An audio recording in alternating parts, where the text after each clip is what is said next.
8 years ago, Swapfire twisted your mind on Wii U. And right now, it's officially back in action on Steam. Beam into the mind-bending world of Swapfire and duke it out in the greatest game show of 2139. Shoot your opponents to swap spots so you can outwit and outmaneuver each other in Swapfire's arenas. Fly solo or with up to 4 screen or Steam remote play together. And keep the contest going with 9 game modes to unlock. Scan the QR code on your screen to secure Swapfire today.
Oh my god, I think we got it.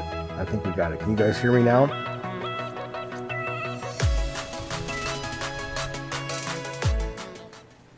Eight years ago, Swapfire twisted your mind on Wii U. And right now, it's officially back in action on Steam. Beam into the mind-bending world of Swapfire and duke it out in the greatest game show of 2139. Shoot your opponents to swap spots so you can outwit and outmaneuver each other in Swapfire's arenas. Fly solo or with up to 4 players via split screen or Steam remote play together. And keep the contest going with 9 game modes to unlock. Scan the QR code on your screen to secure Swapfire today.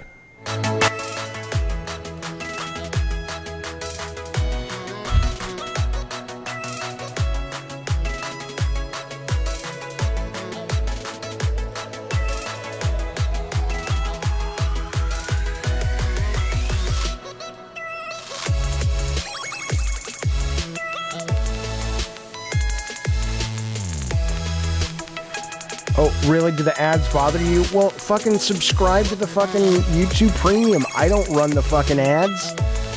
Jesus. Jesus. Hang on.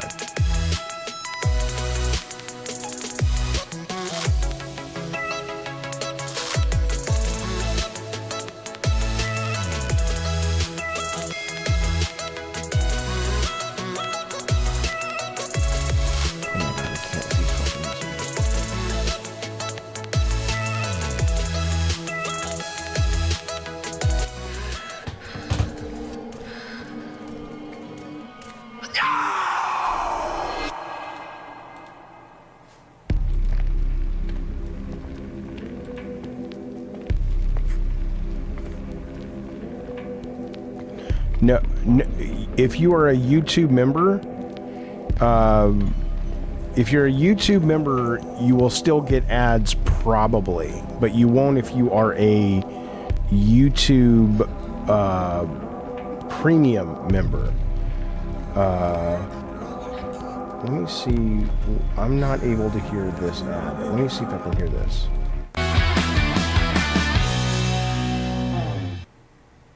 This is really weird. Why am I not able to hear any of these other sources? Which is probably... Let me see if I can hear Plazooka's.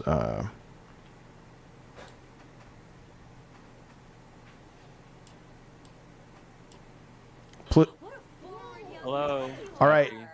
You can hear me, right? Yes. Okay. Don't yes me like it's a pain in your ass, motherfucker. I'm not paying you to be here. Okay. So, and you guys can all hear Plazookas, right? In the chat, say something obnoxious, Plazookas. Bungie is the one that canceled all these first-party Sony studios. There we go. Okay. And I guess if you guys can hear the music for the can, okay, cool. All right, let me go pee, get a Coke, and we'll start. I'll bring you on in a few minutes, Plazookas. Yes. Good Lord. Do you think that highly of yourself? That must be really disturbing. Is this... Go ahead and answer the question. No, I'm good. I'll see you in a couple minutes. Yeah, sure you will. Maybe. Bye for now. Is this the Plazooka show? Jesus fucking Christ. God. Yeah, okay. I'll be right back in 2 seconds. We're going to start this goddamn thing. Lammy says Plazookas is a decent guy. I didn't say he wasn't. You can be a total egomaniac and still be a decent guy.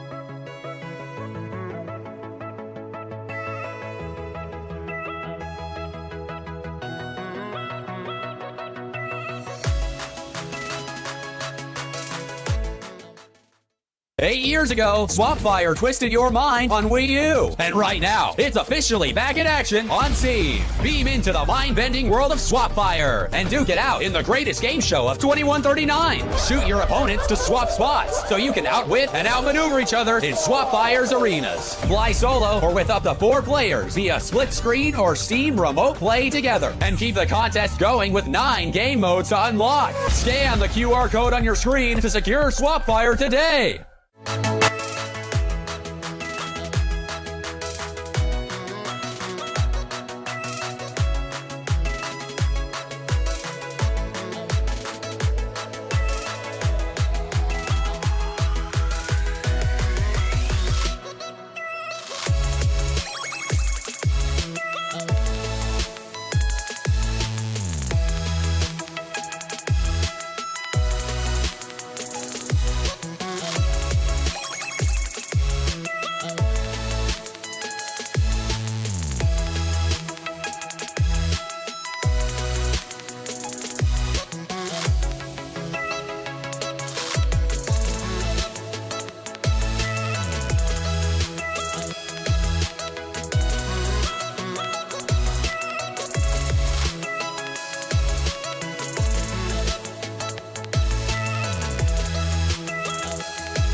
fellas, we're about to get rolling. Here we go. Apologies for the delay. We had some sound issues. We're starting way too late, pushes the whole day out, but we got some big shows planned, so... Yeah, okay, I'm confused. Well, you guys are complaining about the music? It's a trailer for a horror game. Are we listening to the same thing?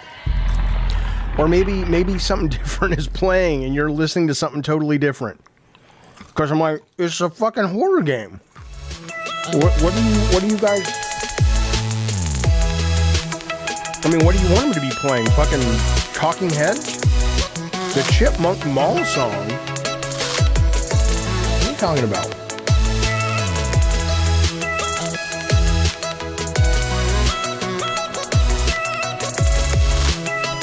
Alright, here we go.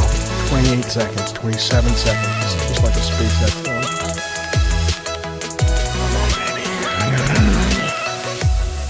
No, we're talking today, Morgan. We got lots to talk about today.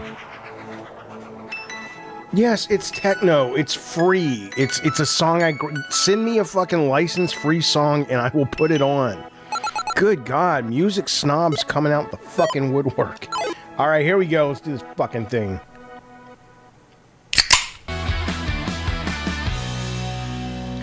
Welcome to the show. Where's the chat? Chat's not even appearing. This is the fucking hell. Hang on, let me get the chat up there. Welcome to Gabbin' Games. Good to see you guys. Seriously, I do appreciate you guys being patient with me, dealing with the technical snafus we had. But you know, that's part of the fun. At least I tell myself that.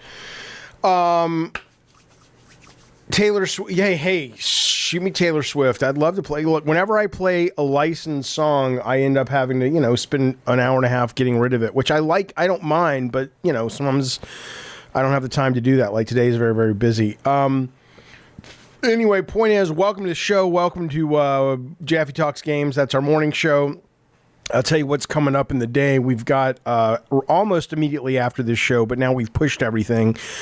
I will be playing Dungeons & Dragons on Sunday with our very own God of War member as the DM, Hectorhowl. He's got a brand new campaign that he's designed to run for months at a time. I've never been able to play a campaign that long, so we'll see, but I'm looking forward to it. Here you go. It's called the Blood of Lentalia. And our very own Gina Ramirez, you guys know Gina, she has a character she'll be playing. I think she's playing an elf. I'm going to be playing a ranger. I will be rolling that character in a 0 session live today on a follow-up stream to this one. And then later in the afternoon, we'll be doing the proper Gabbin' Games. So, but obviously the first Blood of Lentala will also be broadcast on this channel coming up on Sunday. So you know. I want to tell you though, about David Lynch. Yeah, I mean, look, a couple of things. I honestly don't know other than Dune, which I've watched again recently, maybe about 4 months ago, and really enjoyed it. I honestly don't know if I've ever sat through an entire David Lynch motion picture show, which now that he died yesterday, very famous director, all my film school friends loved this guy. They loved Wild at Heart. They loved Blue Velvet. They loved Mulholland Drive. But I never really watched any of them. I was very much commercial. It's very funny because I lambast people these days for not trying the weird indie scene in video games. But in college, when I was younger and in high school, I was all about the Spielberg and the Lucas and the Bob Zemeckis and all the big studio films, and anything that kind of deviated from that, I was like, I don't have time for that. That's a bunch of bullshit. I want car chases and 3-act structure and all this shit. And yeah, total popcorn entertainment. And now, obviously you get older, and certainly my game appetite is that, but I will, in Lost Highway, says Mutant Mo, right. And what was the one with Harvey Keitel that apparently was just batshit? I mean, they were all batshit crazy, but, I will be watching a couple of them this week, though. I'll probably reach out to you guys or my friend Jeff, who runs the Q&A with Jeff Goldsmith and is the editor of Backstory Magazine.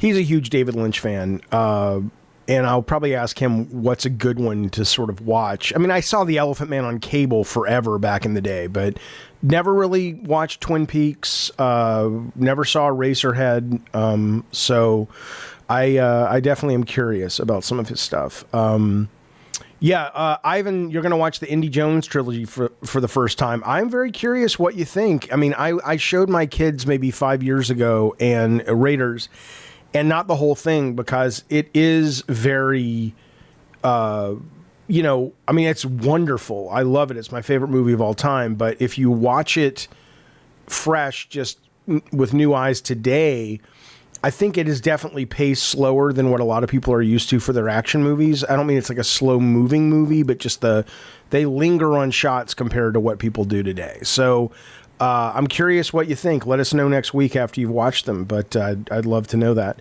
I would never say rest in peace. Addie Pie says don't say rest in peace. I hate rest in peace. I don't want, and we're actually going to be talking, there's an interesting thread on, and I'll plant the seed now, but after our break this morning, I'm gonna. There's a thread on NeoGAF that says sort of, would play this at my funeral, and it's about a song in a video game. But it got me thinking, if there is a video game out there that really, on your death, not your deathbed, but in your funeral or your celebration of life or whatever it is you do, what video game would you leave behind to kind of say this most represented the essence, the soul of who I was on this planet? So think about that, because I'm going to be asking you guys later in the show. But as it relates to rest in peace, though, yeah, I don't like saying rest in peace. I'd like to think if we're done, whether it's just darkness, not even darkness, there's nothing, or there's an adventure, I don't want to rest in peace. I want to go to the other side, if there is one, and have fucking new adventures. Why the fuck do I want to be resting and peaceful for the rest of my fucking existence? That's not fun.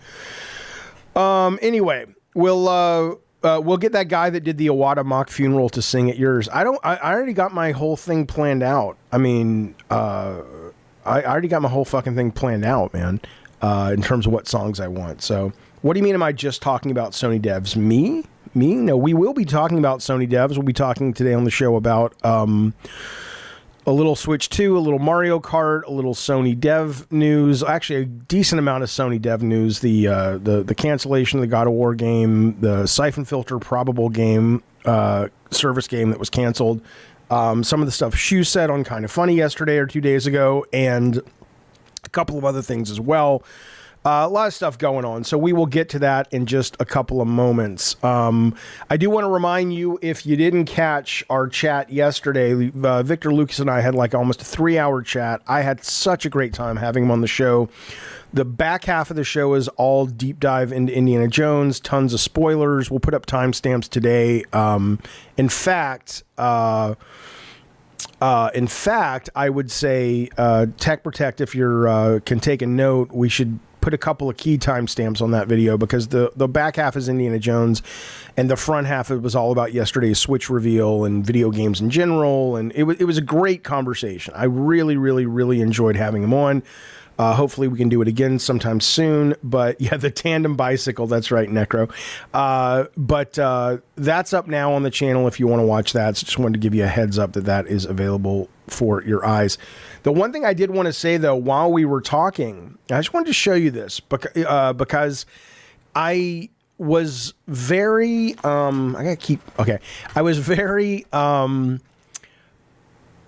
Victor had such a great point. Like, Victor, when we did the deep dive into Indy, let me just show you one of my questions I had lined up was about Gina, the character Gina in Indiana Jones.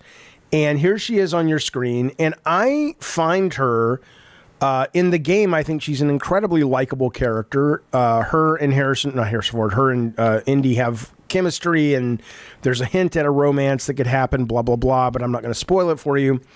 But I don't like the way she looks, right? I don't think she is an attractive character for Indiana Jones. If you look at all the Indiana Jones movies, they always pair him with a really attractive woman. That's kind of like, James Bond. That's kind of the formula. And basically, they got this woman, and if you look at her in real life, she's a beautiful woman.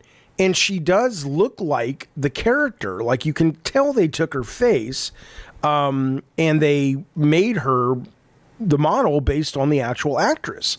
But I don't understand why they couldn't make her like more attractive. I was like, why didn't they, that doesn't make any sense to me. And Victor had a great point. And this is what I'm saying.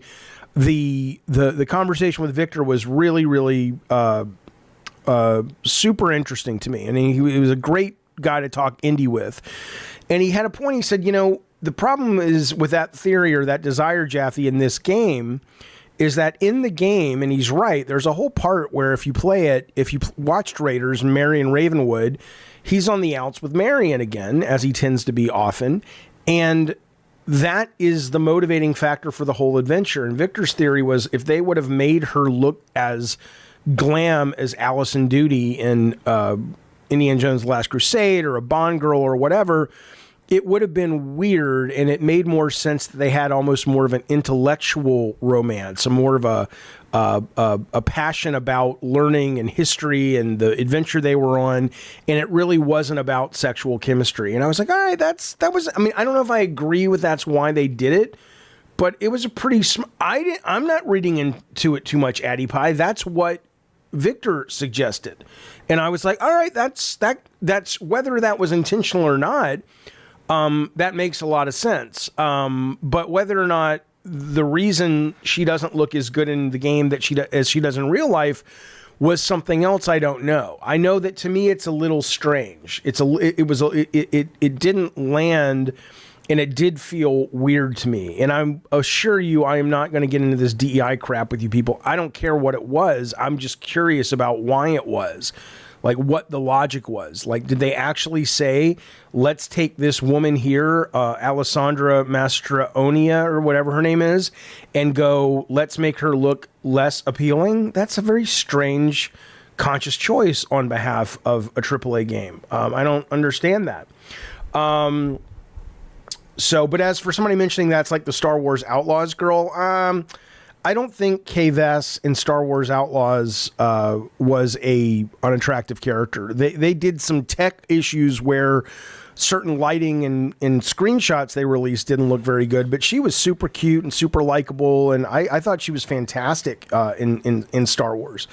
But I'm curious about it, and I'd like somebody to get to the fucking bottom of it. Are we really just not going to acknowledge that they are blatantly making her ugly for DEI reasons, says Alien. Alien, the reason I'm not really going to get into that is not that I don't think that would be a fascinating story, but a lot of these anti-DEI type people never really have any evidence, and they paint their assumptions as conclusions. And in that, it kind of it turns me off to whatever they want to offer as a possible theory. The idea of consciously going, we're not going to make her a sex pot, I get that. But to be perfectly fair, none of the women in Indiana Jones have ever been sex pots. Karen Allen, who you see right there in Raiders, was like Princess Leia. She beat the fuck out of dudes and outdrank dudes, and she was basically, a badass but also attractive woman. The idea of consciously going out of their way to make her not a sex pot, that's not indie to begin with, is what I would say. They did, like they did with the new supposed Donkey Kong design. I don't even understand that, though. We'll get to Switch in a second, but I will say that I will say that people complain. Or people, if you see this, people are actually out there complaining about the Donkey Kong character in the new Switch to Donkey Kong character, Mario Kart 9. And I'm like, he looks awesome. I mean, again, I think the bigger complaint is when you see Donkey Kong or you see Mario Kart 9 and you're like, it doesn't look great. I don't mean gameplay wise. I just mean visually. And again, I mean, it's Nintendo. That's never been their bread and butter. But people are bitching about he looks like he looks in the movie. He's fine. He's fucking Donkey Kong. What are you going to do? You don't even sit there and stare. You're looking at the back of him 95% of the time. Shut up. Shut up. Okay. Some reasons actors look different in their films. They're outfitted and dolled up to represent the character they're meant to portray, not who they are in real life, says Necro. Going back to the Indiana Jones actors. Sure, I understand. But, I mean, you know, the character, I assume, would be an attractive woman. I don't know why that wouldn't be the case. I understand that, like Indiana Jones, he's an attractive man. He still looks like a rough and tumble archaeologist in the field. But they haven't taken him and made him look not like Harrison Ford, who happens to be a good-looking man. PK says, I'm pissed if that's the permanent redesign. The rare design is the best. Oh, well. I mean, I guess grab a seat. Everybody's pissed about something. But yeah, I mean, Goodrich Games says, what happened to her? Could they not afford Maya and use Blender instead? Talking about the actress in Indy. I really don't. You know, I would love to get, like, a lot of these people, like Alien, saying, are we not going to really address the DEI thing? Look, we're not going to have a DEI discussion, but I would say this. I would say that there's a difference between going, let's take the over-the-top obsession with appealing to the straight male gaze in video games that we had in the 90s, and let's start trying to paint more realistic looking female characters, at least in games where it makes sense. I think that's fine. But this is a kind of a different thing. This is taking a woman who is clearly attractive, a woman who, even if you look at the concept art, is clearly attractive, and then putting her in the game and kind of stripping a lot of that away, and going, we're not going to do that, or we can't do that. That's what I'm more curious about. I don't understand sort of what the logic is behind it, especially when you look at the concept art. Let's open this up. Open image. You know, here she doesn't look like she's a pinup model or a penthouse centerfold, but she looks like an attractive woman. Of course, Merc, it's okay for women to be hot in games. We're not saying that, or I'm certainly not saying that. Yeah, Morgan, well, wait a minute though. See, this is the problem, Morgan. I'm not having a DEI discussion. Morgan says DEI discussions are obnoxious. They are everywhere. Do they have to be on Jaffe's channel too? It's such a brain dead discussion. Yeah, my issue has nothing to do with DEI. And by the way, Tech Protect, keep an eye out, because this is a topic that can push people away and engage people, and I don't want it to overstay its welcome. But my issue has nothing to do with DEI, unless that's the reason. And it has, well, yeah, see, JB says, just make me a good game. I don't care about the characters. I do care about the characters. This is my favorite game of the year. I love this game. And I like the character Gina a lot. She's great. I'm more curious about what the logic was, since Victor and I were diving deep into the game yesterday, and he actually had a narrative reason for it. You know, he said narratively it makes sense that you wouldn't want her to be super attractive in the game because of the Marion Ravenwood connection. And I'm like, oh, that's interesting. And you guys are saying that is that's a stretch. And I'm curious about it. I don't have an answer. I'm just, you know, I get that some of you guys think it's DEI. I think that's a little goofy to me. I don't think that's what I don't think that's why this character ended up looking the way she does. That somebody came in and said, nope, she's too attractive. And they said, but that's what she actually looks like. Nope, make her much more homey. I don't agree with that. And I don't agree, by the way, with you, Controller Sports, where you say, I think they just made a normal looking woman who happens to have less makeup than the voice actor. No big deal. But I don't agree. It is a big deal in the case of this game. Indiana Jones, the whole franchise is larger than life. It is wish fulfillment. It is James Bond. It is Indy going on these worldwide adventures, and he's this good-looking dude, and he partners with these good-looking women, and they have these big globe-spanning adventures, and that's kind of part of the appeal of it. I don't want a normal man or a normal woman visually to be the stars of this game. I want it to be like the movies, and it's odd to me. But Alien says it's weird to me we don't do this with men. We don't take Kratos and turn him into a 5'5" wimp. Well, to be fair, Kratos we did intentionally make ugly. We wanted to make Kratos ugly, but that's a different conversation. But you're right. They didn't take Harrison Ford's likeness, although it's a little different. But let's assuming that, they usually don't do it with men. But then again, I don't really look at men all that much and go, is that an attractive character? I've not sat there for too long and looked at Marcus Phoenix or Nathan Drake and said, are they attractive? Now, my gay brother thinks Nathan Drake's pretty attractive. So I know Kung Fui says Gina looks fine. I know, guys. I'm not, please don't paint me like this. I'm not the guy who's sitting there going, why don't I want to fuck her? It's not what I'm talking about. It's not what I'm talking about. I'm talking about the staying true to the brand of Indiana Jones and a clear, conscious choice to take this beautiful actress that would fit totally in Indiana Jones movies and basically taking away some of her traditional beauty. It's weird. It's weird. Bro, you don't have to be gay to see Nathan Drake looks good. You don't have to be, of course not. I just said Harrison Ford's a good looking man. But I do think though that when I play Uncharted, it doesn't pop to me. So if they let's put it this way. We took Kratos and we broke his nose and made him ugly. And somebody in the chat was like, well, we make men look good. I'm like, Kratos wasn't a good looking dude. So, your mileage is going to vary on that shit. It's definitely a choice, says Slide. Why would anyone care about Stellar Blade if it was filled with ugly? Well, Stellar Blade builds its entire identity on male gaze, which is fine, by the way.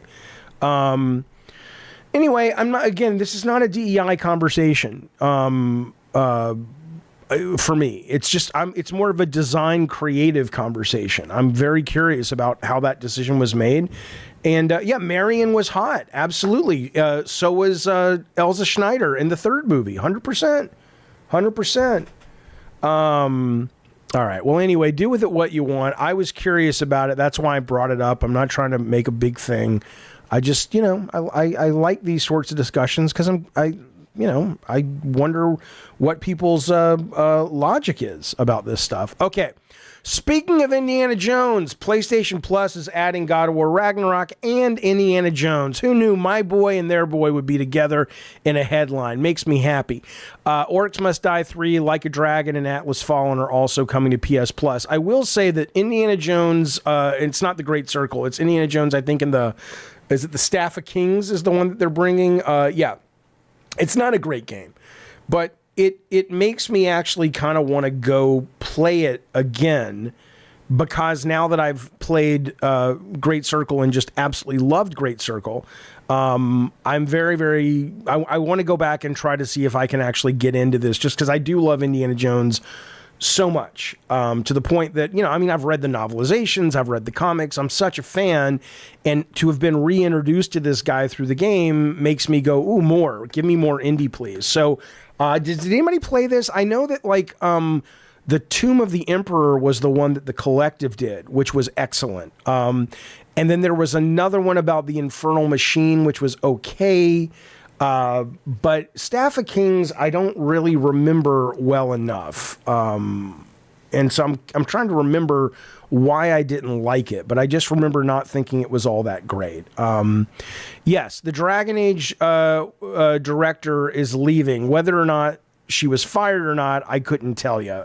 Somebody in the chat is saying that it was... it was a firing, but I don't know if that's true. I've also read that people are saying that it's also the beginnings of the end for the company in general, that BioWare might be shutting down. That's, to me, that's unfortunate because, again, this really was one of my favorite games that I played last year, and I'm still playing it. I haven't finished it yet. I've got 8 missions left, but I love it. And I understand we're not going to get into the whole Dragon Age, love it, hate it, whatever. That's up to you. But it certainly was, it's one of those games that, I just want you to think about this for a minute. Whatever you think about what you think are the politics of the game, or whatever you think about this director and what they've, whatever. What I'm telling you though is, it is when you're making a game like this, even though it didn't hit the boxes you wanted it to hit because it wasn't traditional Dragon Age or whatever, it really is a well-made game. Now, you know, you can bitch about the writing or the bullet sponge enemies, all that, fine, whatever. But when the idea that you could make a game this ambitious, this long, this much content, and then it's just, you know, it's clearly, this is a talented team. If you're going to fire anybody, fire the EA executive that allowed this to happen on their watch. Fire the people at EA that didn't say to the team, we love that you guys are progressive. That's great. A lot of artists are, no problem. But look, you're making a multi-$100 million game.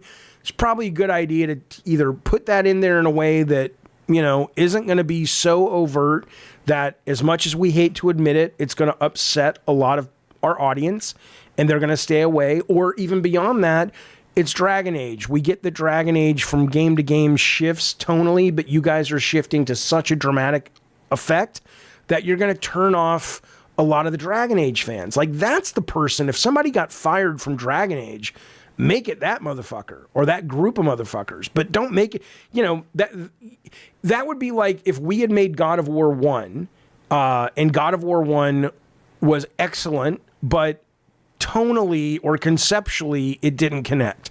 Now, yeah, you could blame me because I came up with and pushed for the tone, but aren't you also more likely to go, yeah, but this is a really talented group of people, including the director. They need to be steered a little bit better. It's an executive problem. This is bullet dodging, in my opinion, is what I would say. Addy Pie, I'll get to your super chat in a little bit. It's not okay. Well, I'll read it because it is relevant now. Addy Pie, thank you, buddy. Member for 20 months. He says Jim Ryan was an Xbox employee all along. At least we can play some GTA and Death Stranding this year. Death Stranding 2. Also, rest in peace, Bozo, to the Dragon Age director. It's an interesting way you phrase it. Because here's what I'll tell you about it. No, Lammy, you're wrong. The Dragon Age 4 team are not talented. You're simply incorrect. If you've actually played the game, I'm not saying it's a game you love or even like, but to look at that game, how it just at a technical level, at a production level, at a quality level, it is a quality piece of software, not conceptually necessarily, not creatively necessarily. No, the devs are not responsible, PC. I'm sorry, you don't know how it works. The devs certainly take on a responsibility, but you're believing the bullshit marketing. Do you honestly think, I mean, seriously, I want you to think about what you're suggesting. $200-300 million. Do you really believe the PR horseshit that you get from these companies? It's like, well, the devs wanted to make this and this was their vision. Bullshit. You know how many fucking hoops have to be jumped through from the initial pitch till the minute the thing hits the digital shelves? The executives put up, from marketing, from PR, from sales, from the CTO of the entire EA production group. Come on. Again, I'm not saying that the devs don't take some responsibility, but the idea that they can just show up to work and they get checks and EA's like, hey, we'll see you in 4 years, guys. No. It doesn't even come close. It doesn't come close to working that way. I've done it. You guys haven't done it. Trust me, that's how it works. You have a job, right? It's how it works in your job. I don't know what you do. Let's say you're a mechanic. Okay, well, you might be able to look at a Porsche and go, I know that the boss, or I would love to sort of treat this Porsche like I would treat a Toyota Corolla and do some things. And the boss is like, go for it. That's the boss's fault. I don't know anything about cars, clearly. The point is, it's the boss's fault. Okay. Yeah, everybody's cannon fodder for the big dog, says Gabriel. It's true. It's absolutely true. Anyway, a bigger point to this, though, is that you wouldn't be surprised to go to a site like NeoGAF, which I still go to. And I like NeoGAF for news, and certain people over there seem fine, but they're very right-leaning, I think.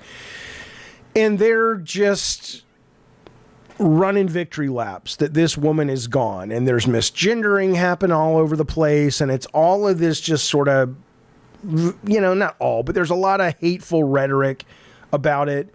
And you can be pissed at this woman because she developed a game you didn't like. That's fair. But you start dragging the personal stuff in, and you start to show your hand more than I think you want to, or at least maybe you want to. I don't fucking know. Because it buttresses up against this other story that is this game, which is coming out this month, right? Or beginning of next month, Kingdom Come Deliverance 2, which I'm excited about.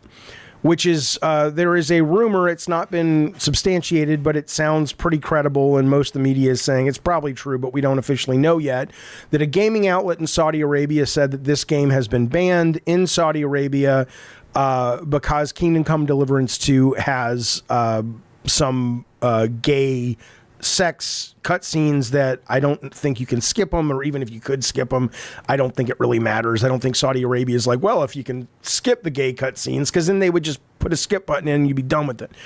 And suddenly, it's just interesting to me, these two things, right? It's a very cliched, tropey thing to say that the far right is the American Taliban, but it is kind of true. It's like, as long as...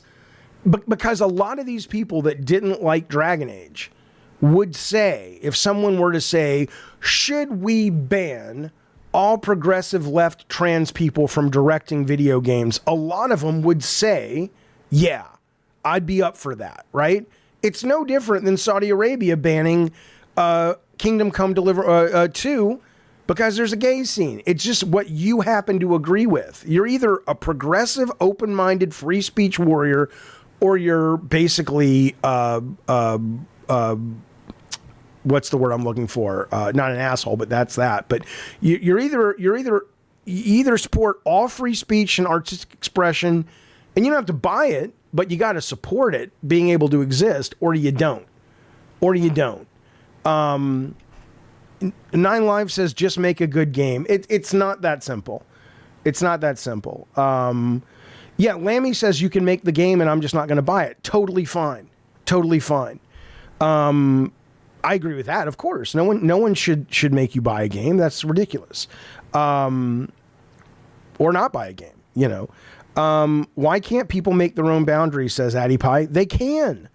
But that's what I'm saying, though, is that in Saudi Arabia, they literally just sort of bring the hammer down and say, nope, we're making it illegal. But in America, a lot of people would support a similar concept when it comes to the things that they disagree with. That's all I'm fucking saying. JB says missing out on Kingdom Come Deliverance 2 is because of this is crazy. Well, they could take them out. I think Spider-Man did something similar, right? Spider-Man 2 made some adjustments to ship in Saudi Arabia. A lot of companies want the money, and they'll all. That's why I'm saying you guys can't believe the PR horseshit, because they'll talk to you till they're blue in the face about how much they believe in the artistic value of the developers. But the minute they want to cut something so they can make their ducats in China or make their ducats in Saudi Arabia, most of them are there, ready to go. PC says you can't push sexual scenes and then claim progressive values. I don't understand the contradiction. You can push whatever you want, whether it's sexual scenes or scenes about monkeys, eating bricks of cocaine, and as long as it's what the artist wants, and you say, I'm fine with it. Then you have progressive free speech values, not free speech like the First Amendment. You know what I'm saying? Okay. There are obscenity laws are not obscenity laws are usually not constitutional, though. PC says, have you ever heard or obscenity laws mean anything to you? Most things that are called obscene usually get a pass because what's obscene to one person is art to someone else. I'm sure, like the Supreme Court says, we'll know it when we see it, but more often than not, they never see it. They never fucking see it. Anyway, okay. I would laugh if you guys get sued by a parent. I would laugh too, because then I would countersue the parent and make a lot of money, or at least have them pay for the legal case. Zeke, I don't agree with you. The comparison to the far right is a stretch. Most far right conservatives are grounded in the Constitution and believe in free speech. Well, first off, what I'm saying to you is we haven't had a case yet where you have something like for example, I mean, the law I brought up was preposterous, where I said there is a law that says you cannot hire LGBT progressive trans people to lead a development team. There's no law in the world that would ever, that's ridiculous. But fundamentally, though, I bet you if you took a poll and said, would you be okay doing that? A lot of gamers would fucking do it. They would say, yep, I'm okay with that. And they wouldn't recognize how similar they are to the Saudi Arabia ruling of not allowing Kingdom Come Deliverance 2 to come out. That's all I'm saying. The left doesn't want to ban free speech, but if they do, or if someone on the left does, I have issue with them as well. It's a real problem. You can't do that. Okay. What did Matthew say? And then we'll move on. Tech, are we good on this? Should we move on? But yeah, I think everything, but I agree with some of you guys though. Just because it's there doesn't mean you have to buy it. 100%. Cosmic Bandino says, I think there is some obvious self-insertion in Dragon Age Veilguard. That's what art does. I'm in every game I've ever worked on. It's not overt necessarily. And maybe that's sort of poor craftsmanship of like going, geez. And I agree, by the way. I agree with that. When people say the writing is bad, I think it's fine to do that. But even if you're speaking to I couldn't be more of a non-binary, trans-friendly ally if I tried. And I don't need to try because I just am. And I felt the writing was too on the nose. But that's just bad writing. That's got nothing to do with anything else. Okay.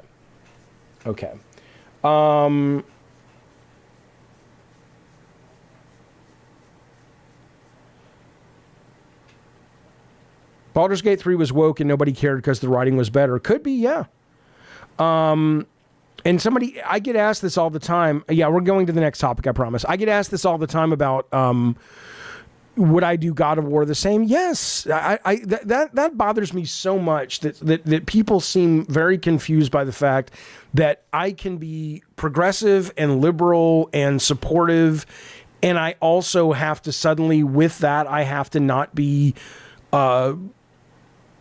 or I can't be sex positive, or I can't enjoy body over the top sex in games and movies. Like, why can't both be true? They're totally true. So I don't understand that question, but I get asked all the time. And so the answer is, yeah, I would do the same fucking game, obviously with new tech. PC Principal, you're starting to get on my nerves. Type new things or don't, but do it at your own risk, whatever that means. Why was GTA censored? I don't think it was yet. All right, somebody ban PC Principal. I don't have the discipline to not look. Like I told you guys the last stream, this is going to get hardcore. Don't ban them, just shut them up for 20 minutes. I need people who are able to stay on topic with me and bring good conversation, because I don't have the discipline to look at the chat and pick out the right things as much as I want to. So could just be aware. Yeah, PC's a troll. I want him gone. Can somebody ban him? Thank you. Thank you, Tech Protect. All right, GTA 6 costing as much as 100. Isn't that terrible? Isn't that terrible? It's the way it is. It's the way it is. I'm just giving you the inner workings of my brain for what it's worth. GTA 6 costing as much as $100, says GameSpot, could help video game industry rebound in 2025. This GameSpot's reporting what an analyst said. I don't agree, Addy Pie. He says GTA will not be $100. It'll absolutely be $100. Not for everyone, but you know how I know they'll charge $100? There'll be a version of it because the same fucking company, 2K, charged over $100 to get Lego Racing day one. and if you wanted it like 3 days early. And guess what? I paid 3 days early. But if you're talking about GTA as the base price, because what this guy is saying, this is Epilion, who is an analyst and researcher. He says there is hope that Take-Two will price the game at 80 or even 100. This is his quote, which could prove to be a turning point for the game business. This could be a key price barrier and allow other devs to raise prices too. Before this, Baldur's Gate 3 dev said GTA 6 could prompt a shift to more expensive games if Take-Two decides to price it above $70. And, you know, look, I mean, end of the day, there is truth. Yeah, play it early for more money, says Slideaway. That's what I will be doing.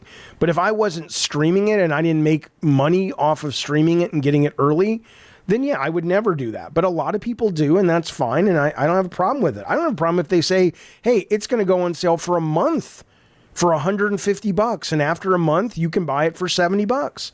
I know you guys wouldn't like that, but there is the challenge with it is that when you really do think about the value a lot of these games give you, you know, here's the deal: you're going to show up for it or you won't, and that's going to be, you know, we can talk it to death, but the problem is you don't know until you own the game and play the game if it's worth it, and that's the real challenge. Which is why, frankly, the free-to-play market is always on fire when it works.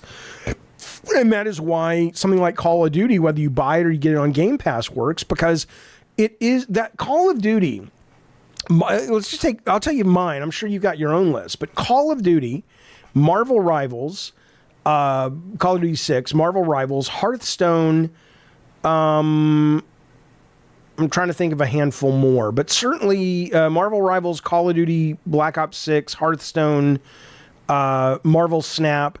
Those games, to me, if I knew then, like I would spend $300, right, on those games. And I don't mean that because I want to. I mean that because the value I've gotten, the amount of, I have 700 hours in Marvel Snap. It's absurd. I have about 200 hours in Call of Duty Black Ops. The idea that that is only worth $70 is goofy and ridiculous. I'm glad you can get it for $70. I'm glad you can get it for, quote, free on Game Pass. But I do think there is this correction that needs to happen. And I don't know how it's going to happen. I don't know if it's going to happen because the correction is already happening. And whatever you want to attribute DEI to, a lot of these big budget single player games aren't selling like they used to. The fact that you have Shuhei Yoshida on Kind of Funny the other day saying we have to make these remasters in order to help fund the new stuff like Intergalactic tells you all you really need to know. Maybe the correction is happening. Maybe people are saying for $70 or $80, I'm not going to pay. It's not worth it for 15 to 20 hours of gameplay, but it is worth it for hundreds of hours of gameplay, right? And maybe it's worth a lot more. Well, Eric, your point is, I'm not even going to read it. It's not germane to the conversation. Your opinion on how good Black Ops 6 is quite irrelevant. It really doesn't matter to what we're talking about. Clearly, they have enough data to suggest that they should keep making those games. Arathizzle says, wow, no way $300 for those games. Again, like I said, you have your own list, I would imagine, right, of what those games are for you. But you would agree, right, that if, like, my kid, like Calvin plays Fortnite, and even though he's not a hardcore gamer, he plays it because his friends play it, and he enjoys it. But that guy must, I don't know how many hours, I haven't checked, that he's got in Fortnite. It's certainly worth more than the money he's spent, right? Now, again, he is social currency for the people, for the whales and the semi-whales that do spend money. But, you know, that's the business model they're in. But, yeah, people complain when they charge $10 more for Tears of the Kingdom and people still bought it. Right. I think maybe we are seeing that the $70 price point probably doesn't work so well with a lot of single player games. But Yeah, Arathazel says when you're playing free-to-play, you're adding to the player base in those games. You should be getting paid. Well, no, you're getting paid by entertainment. It's not work. If you're playing a game and it feels like you should be getting paid to play it, it's a bad game. If I play, I do give my money to Marvel Snap. I have every month since it came out. I buy the Battle Pass. I bought the Battle Pass for Marvel Rivals. I bought this season's Battle Pass for Call of Duty. But if I wouldn't have, I still would have enjoyed the game. Addy Pie says $70 for a multiplayer game would never work, Jaffe. Sure it would. It's called Grand Theft Auto Online. I'm not saying they should charge it out the gate $70. What I'm saying is if you just chart value of how much value you get out of something for the $70 price point in retrospect and say, okay, Helldivers 2, you got that for $40, or Marvel Rivals, you got that for free. Looking back now, if you knew now what you knew when you started playing it, is this worth $70? I'm sure most people would say yes. Anyone who loves Helldivers, and there are millions, would say, oh my God, I've gotten way more than $40 out of value of this thing. Come on. And it's true. Call of Duty has single player, says Warped Eye. It does, and it's got a very good single player, but I don't think that's why. That's not why that game does so well. That's not why that game is a phenomenon. The single player games are great. I love the Call of Duty single players, but that's not why it is one of the best values in gaming.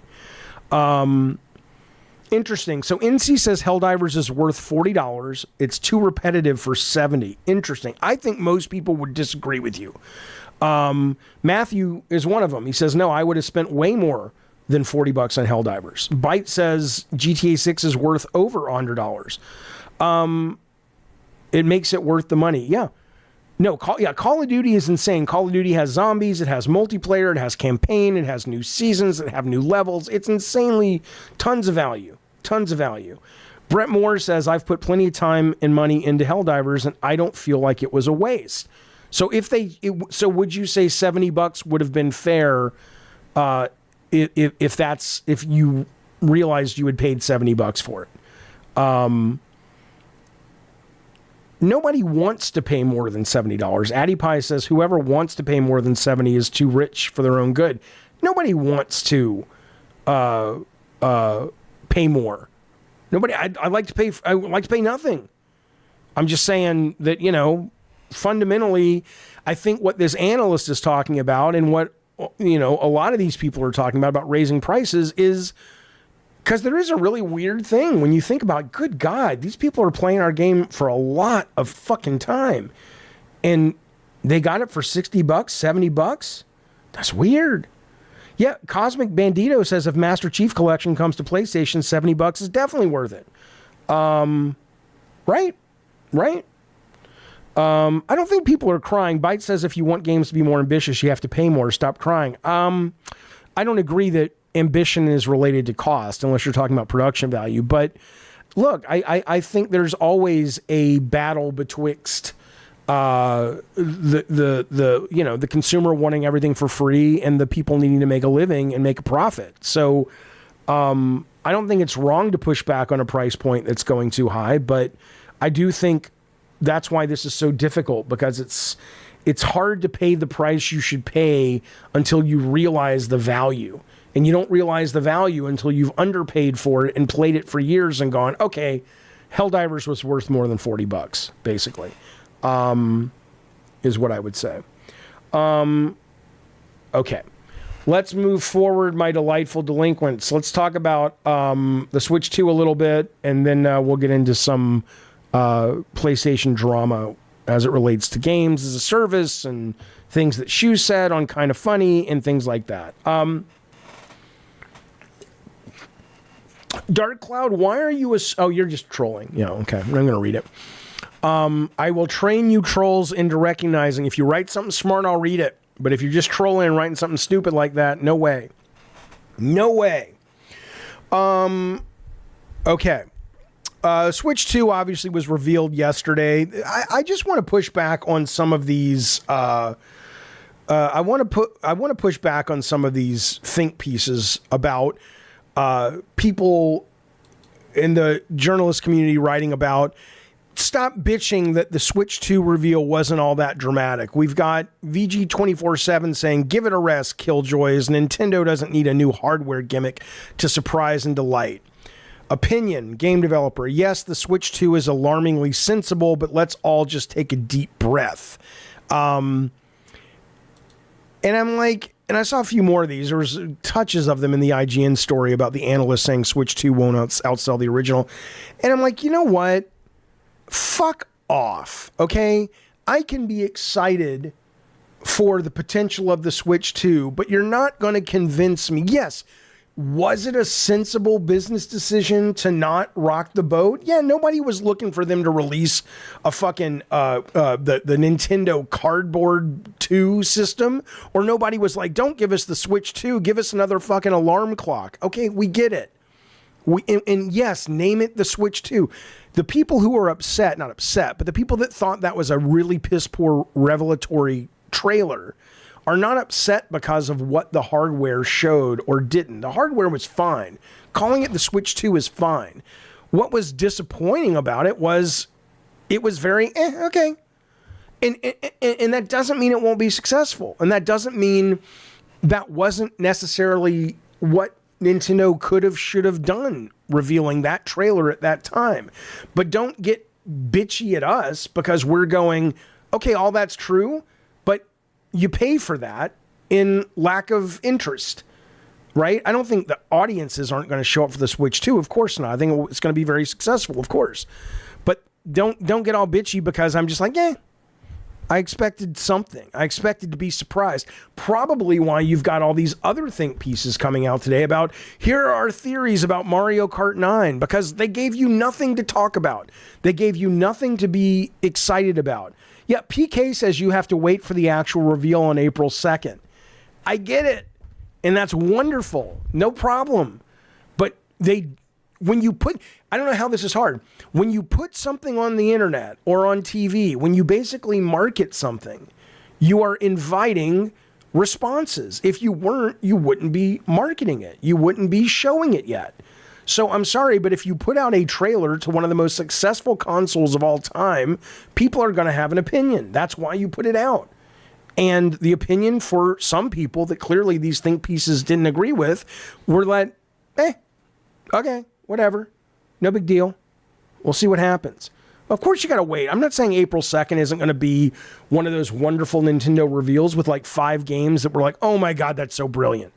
And some of the theories people are having about Mario Kart, I think are really cool. I saw one I hadn't even thought of that they were like, I know when I was talking to Victor yesterday, we were fantasizing it would be like Diddy Kong racing with an adventure mode. But IGN wrote a piece saying that, hey, maybe this kind of offshoot gas station suggests that it is an open world Mario Kart game, like Mario Kart meets Burnout or something, or Forza Horizon. And I'm like, okay, that, even though on paper that's nothing special, it's just an open world racer, taking Mario Kart and taking it open world or giving it an adventure mode like Diddy Kong, I'm like, okay, I'd be much more interested than I am currently. There's a theory that there's a new mechanic that's just like filling up your tank with gas. I don't know how that works. Like maybe there's different types of gas you can put in your car. We obviously, if you look on your screen, there's been, I'll run you through some of the theories. They're cool. I mean, I'm excited, but I would suggest that probably the reason you're seeing a lot of these theories is because they didn't give us anything yesterday. So IGN is speculating open world Mario Kart. They're talking about the fuel, off-road Mario Kart. We talked about this yesterday when we saw Rosalinda, I don't know how to say her name. She's got these treads on her vehicle, so maybe there's an off-road aspect. I mean, there's some cool shit. Okay, Controller says as soon as these goofballs see a new Link or Mario, they'll be back in. I'm not out. I was never out. I can be in and still be critical. And I am critical. I thought it was a terrible reveal. Absolutely. Show Halo running on the Switch 2, says 9 Lives. I think it's coming. Okay, Dark Cloud, what do you think is happening? What do you the reason I didn't read your opinion was not because it was a conservative opinion. It was because you wrote, I wouldn't pay $10 for woke as fuck GTA 6. LMAO, yet another Sweet Baby Inc. disaster. My assumption, Dark Cloud, is you wrote that to troll. Because there's zero evidence that Sweet Baby Inc. worked on Grand Theft Auto 6. There's also zero evidence that it's going to be, in your words, woke as fuck. So I ignored it and I shot your comment down saying I would ignore it because I'm like, oh, please stop trolling me. If you have evidence that Grand Theft Auto has gone woke as fuck and Sweet Baby Inc. worked on it, please share. That's a start a YouTube channel if you don't already and break some news and make some ducats because no one's fucking heard that. People are speculating all kinds of things, but wake me up when you have a source. Otherwise, no, I'm not going to read it. Not because you're conservative, because you have no evidence to back up your hyperbole. Nintendo says Eternal may do a lot of things that annoy me, and they're behind the times in terms of online, but they do carefree fun better than most. You are absolutely right, man. You are absolutely fucking right. I was talking to Victor about this as well. I don't understand when you look at how the market is struggling to sort of become super duper profitable. I mean, they're profitable in some games, but a lot of the games are struggling. And you look at the shift in how people are consuming. Nintendo is just like, you know what, man? Focus on gameplay. And it's delightfully magical. In fact, here, I'm going to show you something.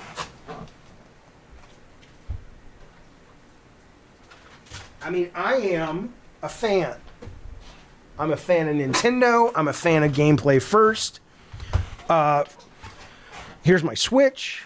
I don't play it that much because, I need to, according to Morgan, I need to dive into some of the games that are not mainline and I'll fall in love with it. And that's great. I'm reading this book a second time. Iwata, listen to what he says. This is a quote that opens this book, The Impact of Iwata. This is all you need to know about Nintendo. We're a manufacturer of smiles, he says. I think that's what any entertainment company should be. Think about that. That's what he goes to work when he was alive. What do? Yeah, we make hardware, we make Mario, but our actual job is manufacturing smiles. You're right about going,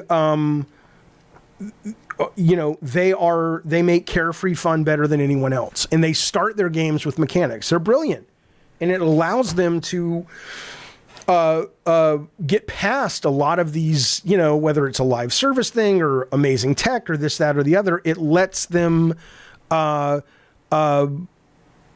rush forward into the headwinds of all these things that other companies are getting wrecked by because they're just like, just focus on the essence of the medium.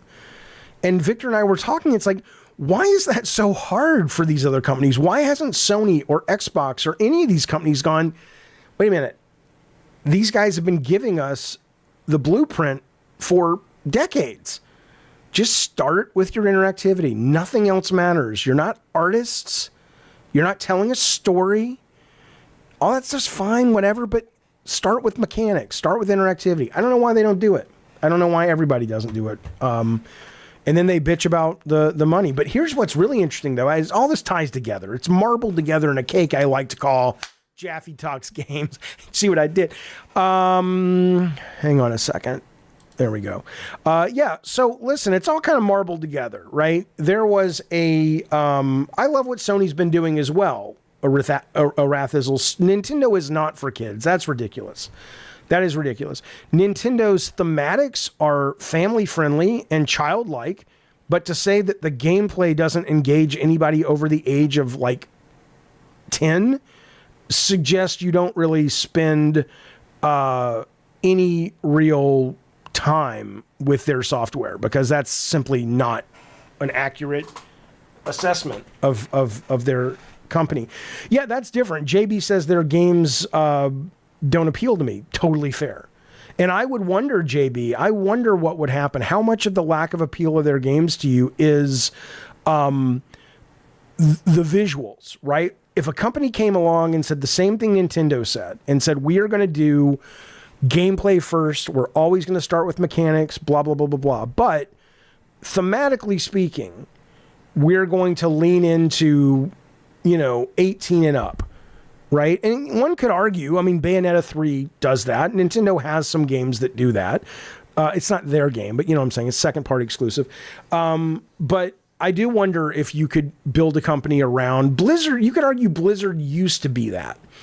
Blizzard used to be, and I know you guys probably remember this. You were kids when I was a young adult, but we came up at the same time when it came to Blizzard. Blizzard used to be a company starting with Silicon and Synapse when they had Rock and Roll Racing and Lost Vikings and Bloodthorn.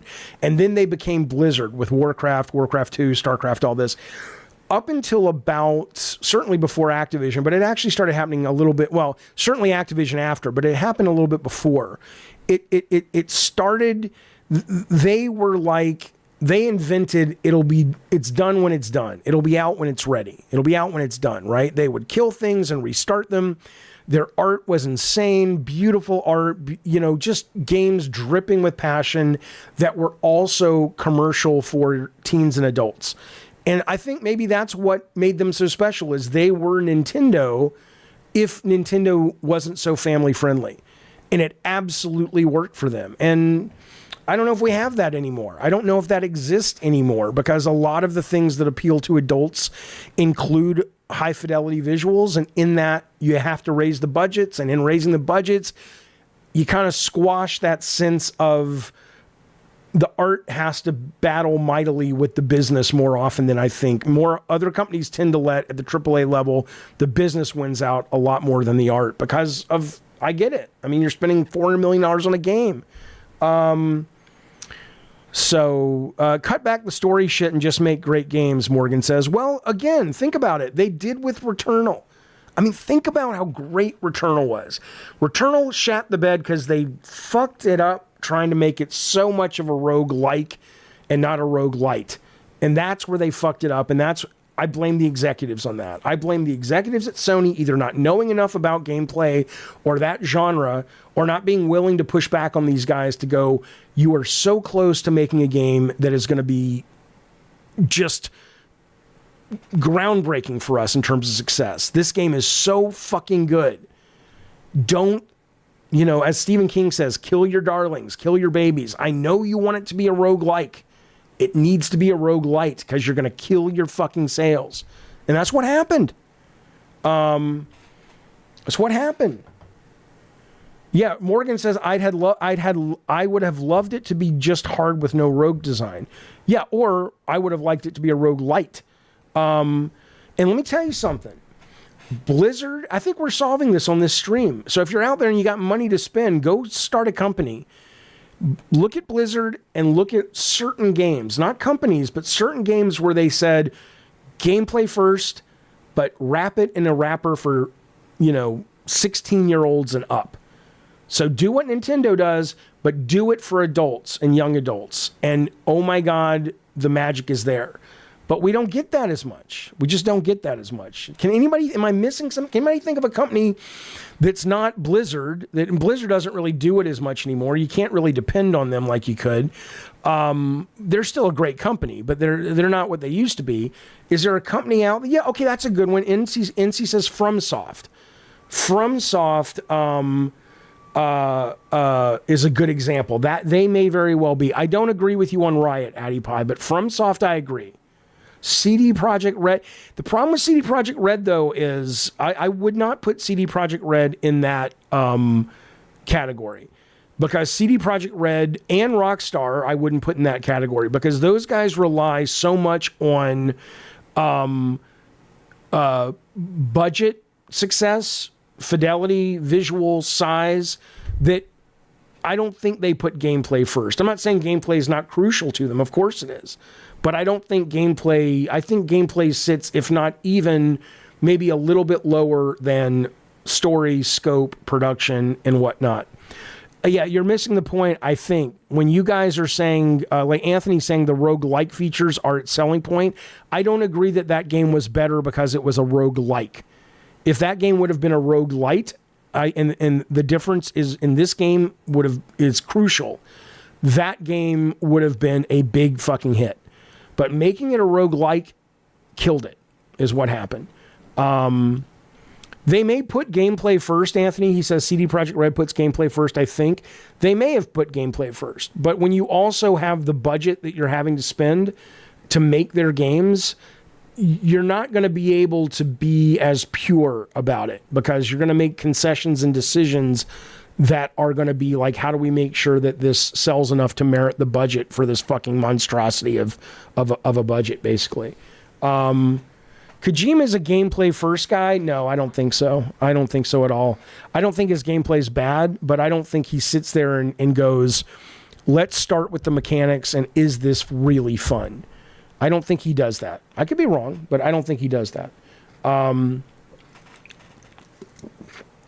I only say that because of my, how I play, his games. I mean, I don't have any evidence to the contrary. It's just, but I don't think you have any evidence either.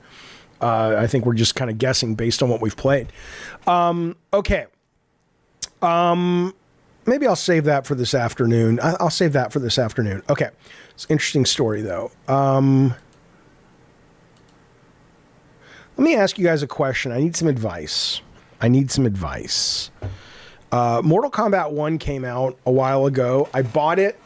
I liked it a lot. I thought it was really well made. I'm not a big enough fighting guy to really assess, is it better than Tekken 8? Is it better than Mortal Kombat 11? But I enjoyed it for what it was. But it kind of left me after a while. Like, I didn't stick with it for more than a couple of weeks. But I own it. And I saw today, whoa, that's loud. I saw today that they're putting out a new character who I think is a really cool character for obvious reasons. Because, if you love Kratos, you can't not tip the hat to Conan. Not O'Brien, although maybe. But Conan the Barbarian is out in Mortal Kombat 1. And so I'm like, should I re-download this and try to get back into this? I'm a big Mortal Kombat fan. I've never been good at it, but I've always loved it. But is this...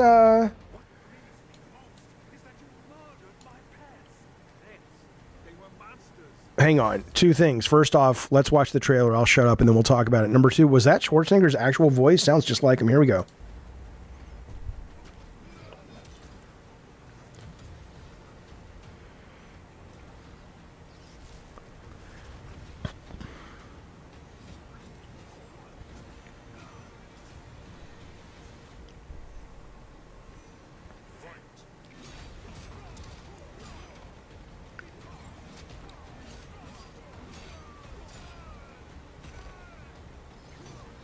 Oh, that's good.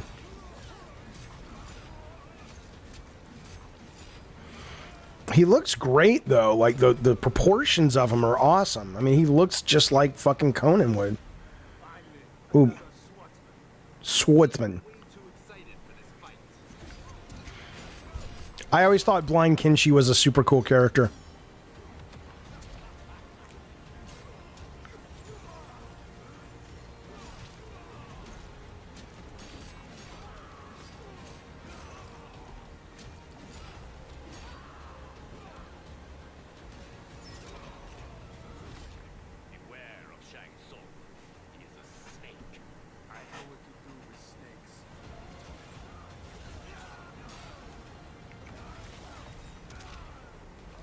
Give me a fatality. Come on.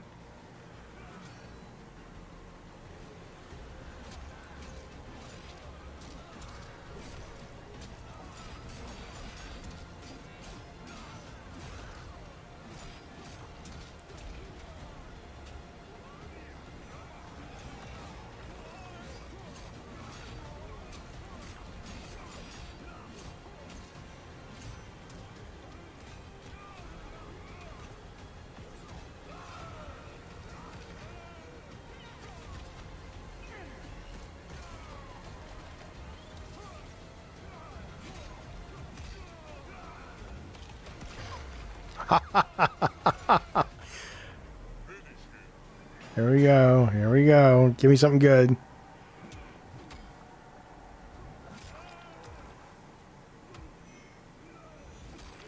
That's awesome.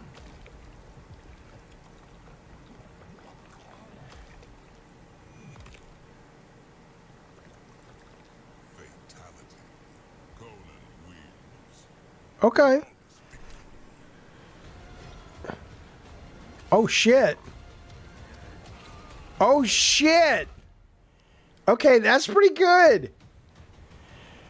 That's pretty good. Okay. That's I may have to pick that up. But have you guys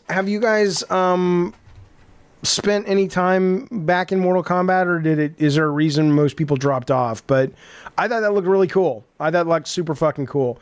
I think you'll have more fun with the Capcom Fighting Collection. You think so? Well, when is that coming out with Power Stone? Oh, there's a T1000. That one's in there. So, Bad Robo, have you been playing these? Are you still in Mortal Kombat? I plan to get it since it's on sale, says Eternal. I like to look at fighting games. I'm not big on playing them, says Matthew. Yeah, I'm not very good at them. But I do like them. And Mortal Kombat's one of the few that I can kind of play. Yeah, Jose says the problem with these games is they focus too much on the competitive scene and leave out almost everyone else. I don't like counting frames. That's kind of the thing. I mean, you do get to a point where, unless you're just shooting the shit with your friends and playing, it's not really for you. I'm with you. I re-downloaded. I can't believe it's over 170 gigs. Oh, wow. Okay. Yeah, I'll have to do it. Let me see.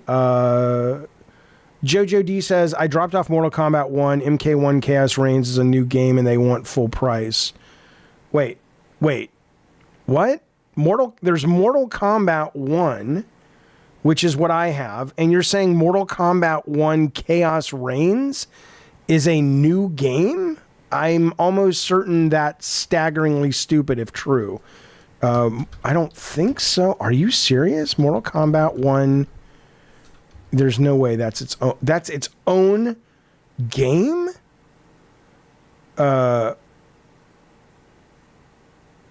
it's DLC. Okay. It's not its own game, but it's okay. How much do they charge? $20? Okay.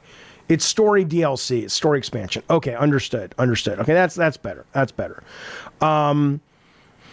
Jaffe, why were you not on Summon Sign's top 10 games of the year? Most other guests were. I'd like to know your top 10. I don't know why they didn't ask me, so I didn't show up, but I was just on Jaffe Moriarty the other day, and I should be on Constellations this month. But I will be doing a top 10 this month, in the next week or two. Absolutely. Okay.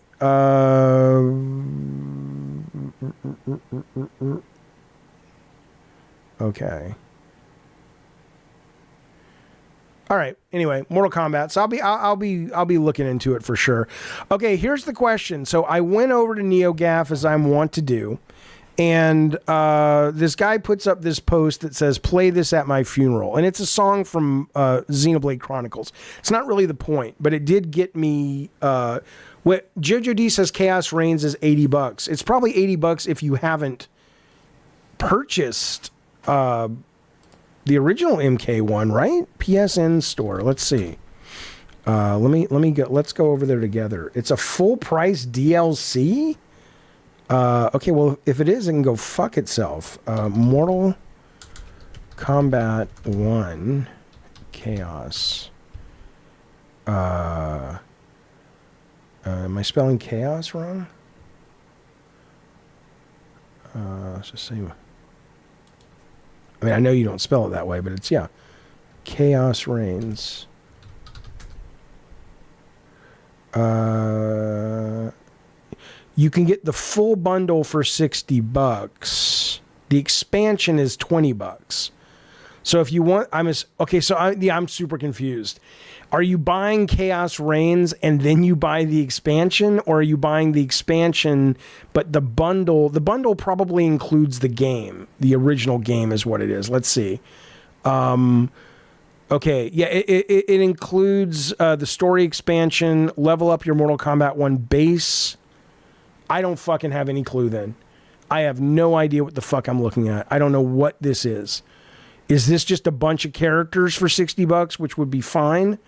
Or is this the base game and a bunch of characters? I don't fucking know.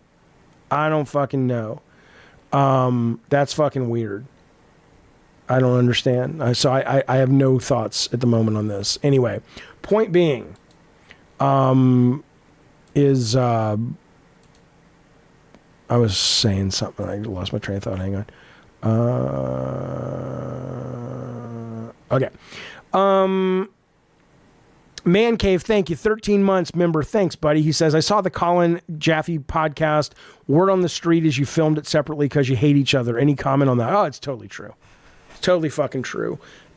He sent me the questions in advance. The whole thing was fake. Absolutely. Okay. Yeah, so yeah, Eternal says you just need the expansion if you already own MK1. It's the new campaign Chaos Reigns at 6 playable characters. So you're saying if you own MK1, you don't need to buy the $60, $70 thing. Okay. Okay, gotcha. Okay. All right, so this guy on NeoGAF says, play this at my funeral, and it was about music. But I did get to thinking, and I want to put this seed in your brain pan, and we'll talk about it in just a second. When you die, if you leave one video, and I'm going to tell you mine when I come back from the break. When you die, and you leave one video game, let's just pretend it's a box, even if it was digital to begin with, for the world to go, this game represented this person, what game would it be? That's my question for you. When we come back from the break, we are going to answer that question. We are also going to jump into Sony drama. We're going to talk about games of service, God of War. We're going to talk about Siphon Filter service-based game being killed. We're going to talk about some stuff Shu has said. We're going to get some interesting questions about Sony that came to me on the comment section. Don't answer it now. I'm going to ask you guys, and if you want to call in the Discord, and by the way, mine is not God of War, Byte. That's a good, you would assume by it would be God of War, but it's not. It's no game I ever made. Think about it. Ideally, you'll call in on the Discord and let us know with your voice, but if not, I'll read the chat. We're going to get to the Sony news. I want to tell you something. We're going to try something new today. Would you like a $20 PlayStation or Xbox or Nintendo or Steam? Totally up to you. Yeah, you can call without Discord too. I'll put that up. Let me do that when I get back from the break. If you want to win a $20 PlayStation gift card or from whatever gift card video game thing that I can get on Amazon, that's basically got to be the criteria. If you would like to win, in the break, which is only a 5-minute and 40-second break, there are going to be 2 ads that play. At the end of the break, I'm going to ask you a trivia question. One trivia question. I call these trivia ads because I'm genius like that. I'm going to ask you one trivia question based on one of the ads. It's not going to be like, what color was the door? And this, it's not, you know, full disclosure. It's going to, it exists to make sure you watch the ads and you grok the ads. You get your head around them. It's not about gotcha questions, right? So if you want to win a $20 gift card, it's going to be the first person to answer the trivia question when we get back from the break. Right after that, I want to hear the games that you would want to leave behind, the one game you want to leave behind that represents you the best. And after that, we're going to get into the Sony drama and the Sony stories. Okay? Okay. Here we go. Peep the ads. There's 2. One is for the Great Swap Fire. The other is for the Great End of the Dead, Our Darkest Days. And you can play that right now. The demo is really cool. I was talking to Anthony. Anthony didn't like the demo. I think the demo is very cool. If you like strategy games and you like games like it's almost like there's hints of This War of Mine, but also hints of what's the game where you die permanently? Like is it Fire Emblem where you have characters you get connected to? Not as deep as that at least yet. It's about to go into early access, but permadeath in these things, I start to feel bad about characters dying. Give it a look, but or not. But anyway, the point is, watch these ads. We'll talk about that as well. All right, here we go. I'll see you in 5 minutes and 40 seconds. Tech Protect just put up the link to the Discord if you want to call in. I did get the Berserker demo downloaded. I'll play it before this afternoon stream. We'll talk about it there. Anyway, here you go. Let's get to it.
8 years ago, Swapfire twisted your mind on Wii U. And right now, it's officially back in action on Steam. Beam into the mind-bending world of Swapfire and duke it out in the greatest game show of 2139. Shoot your opponents to swap spots so you can outwit and outmaneuver each other in Swapfire's arenas. Fly solo or with up to 4 players via split screen or Steam remote play together. And keep the contest going with 9 game modes to unlock. Scan the QR code on your screen to secure Swapfire today.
All right, we're back. Good to see you guys. Thanks for waiting. Hang on. I was going to finish my Jolly Rancher, then somebody the other day was like, I unsubscribed because you were chewing into the microphone. I hate that. I get it.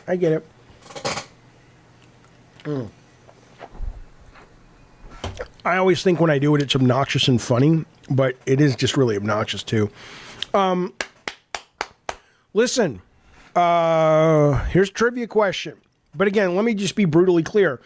We are currently not getting paid to run these ads. No, I am doing it because we're trying to explore financial opportunities for this channel. And in that, we're trying to find some things that work really well. And I think this could be one of them. But we certainly do not want to run afoul of any of the YouTube terms of service. And so we will, and it sounds like we're not, by the way. It looks like Pompish realize that they're not automated ads, but we will look into it. And in that, maybe Tech Protect, that's something you can put on your list to make sure what the terms of service are, to make sure we don't steer ourselves into a bad place. But appreciate the heads up, Pompish, regardless. So here we go. $20 gift card is on the line. And it is for whatever video game service that I can get off Amazon. So I don't care if it's a t-shirt company that fucking makes video. It's got to be video game related. $20. They got to have $20 gift cards or thereabouts.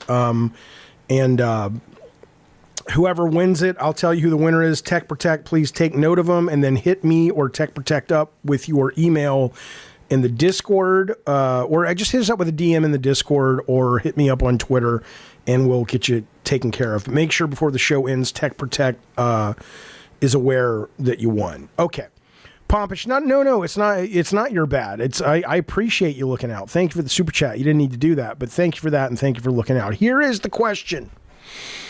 Here is the trivia question.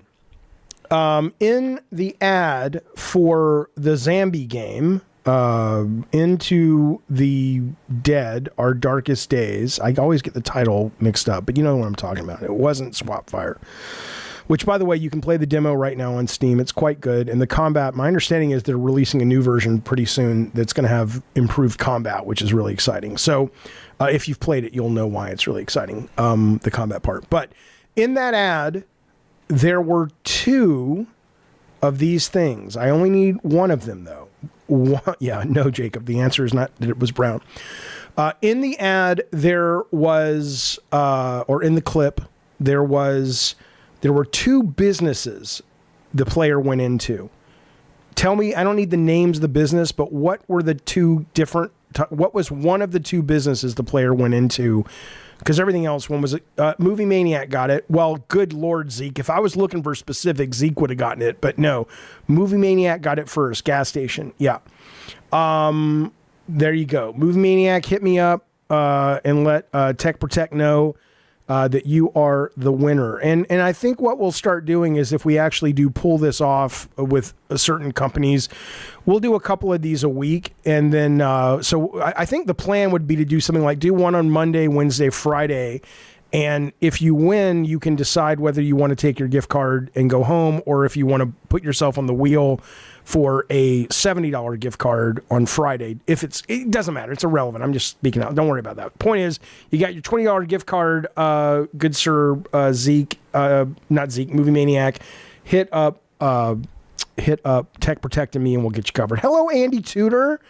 You guys, Andy Tudor's here. Now listen, Andy, by the way, Andy doesn't get any shit, but I still get shit because I loved your game. Andy's designed lots of games. He's also a very up-and-coming DJ in the Euro scene, okay? But let's be clear. Did he design Fast and the Furious Crossroads? Yeah. And do I still unironically love that game? I do. And was my mind blown when he was one of the first interviews that we did on this show? And he this is what he said, and it blew my fucking mind. He literally says to me that they designed, I never will forget this because I thought it was so clever, that they designed the tracks or the race, not just they weren't just tracks, but the circuits of the game where you race in and the maps to align with the characters. So when you played a certain character that was in a race, the actual design of the race was built around the need to express a certain aspect of that character. It was very clever, very cool. I know the critics savaged that game, but delightful. So much fun. Totally got the vibe of the series. I loved it.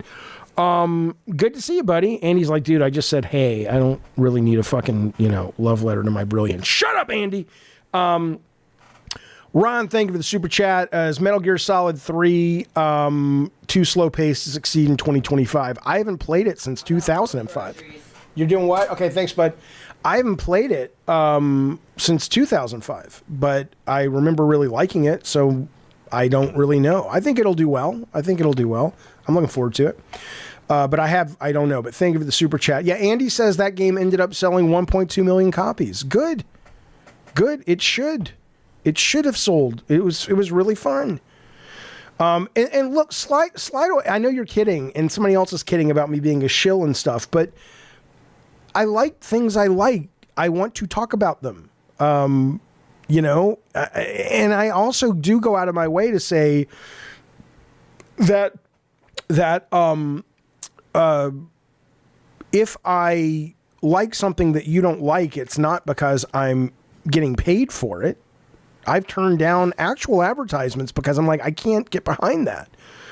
You know what? Tech Protect, he calls me last night. He says, "Hey Jaffe, there may be an opportunity to sell some gamer soap." I says, "Okay, that's cool."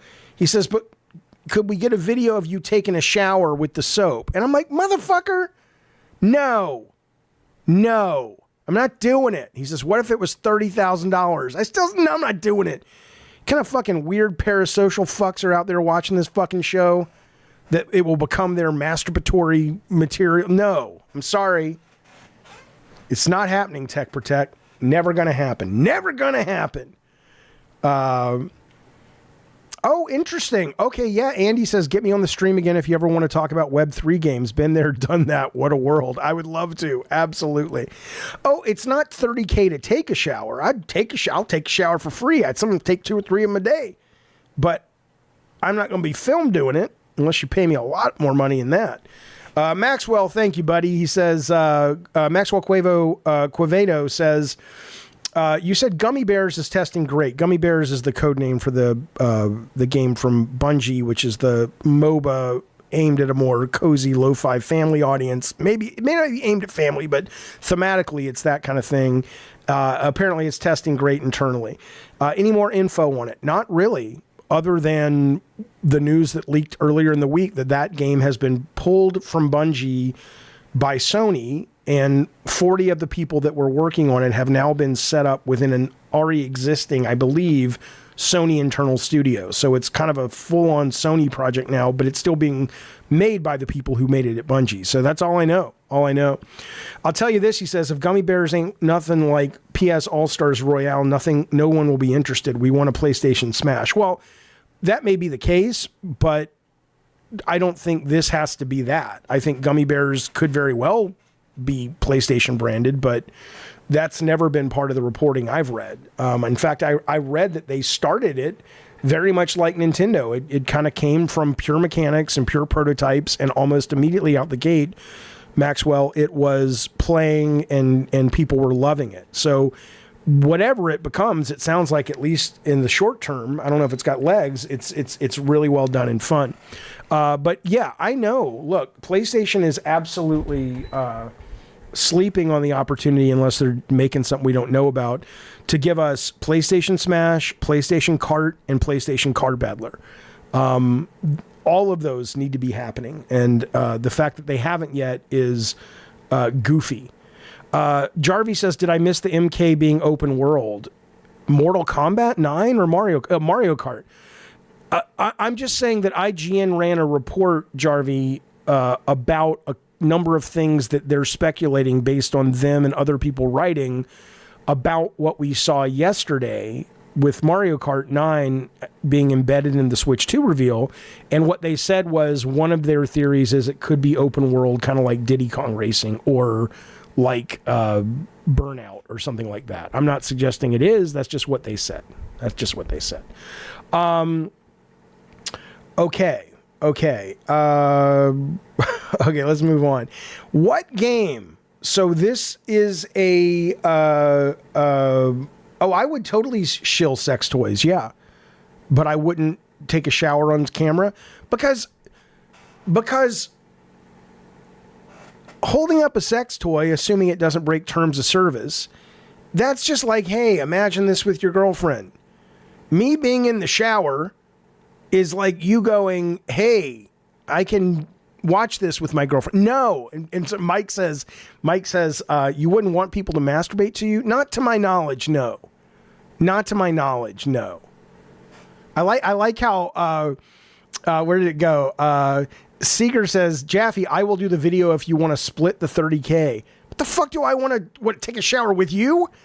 I don't want to take a shower being filmed by myself. Last thing I want to do is hop in the shower with you son of a bitch. What are you talking about?" Yeah, I don't think that's what he meant. God, I hope not. Okay, here we go.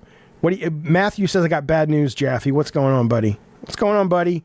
Hope you're all right.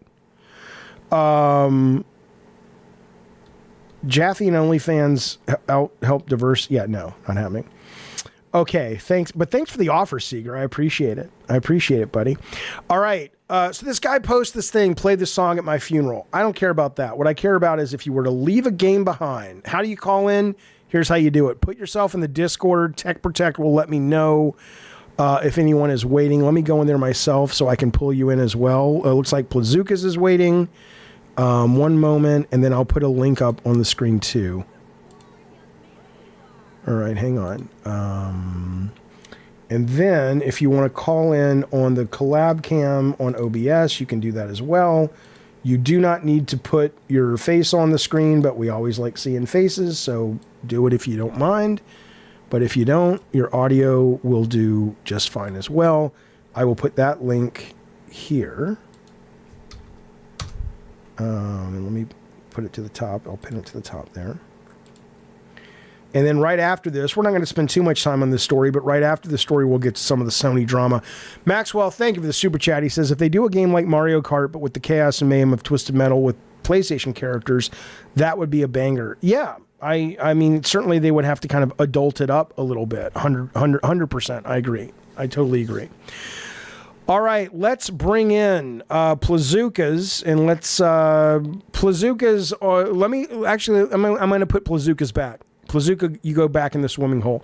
I want to tell you my game first. Is what I want to tell you. I want to tell you the game that on my deathbed, or not my deathbed, but when I die, what game should you leave behind to say this absolutely? Please don't tell me what I confuse, Big Box. I got now.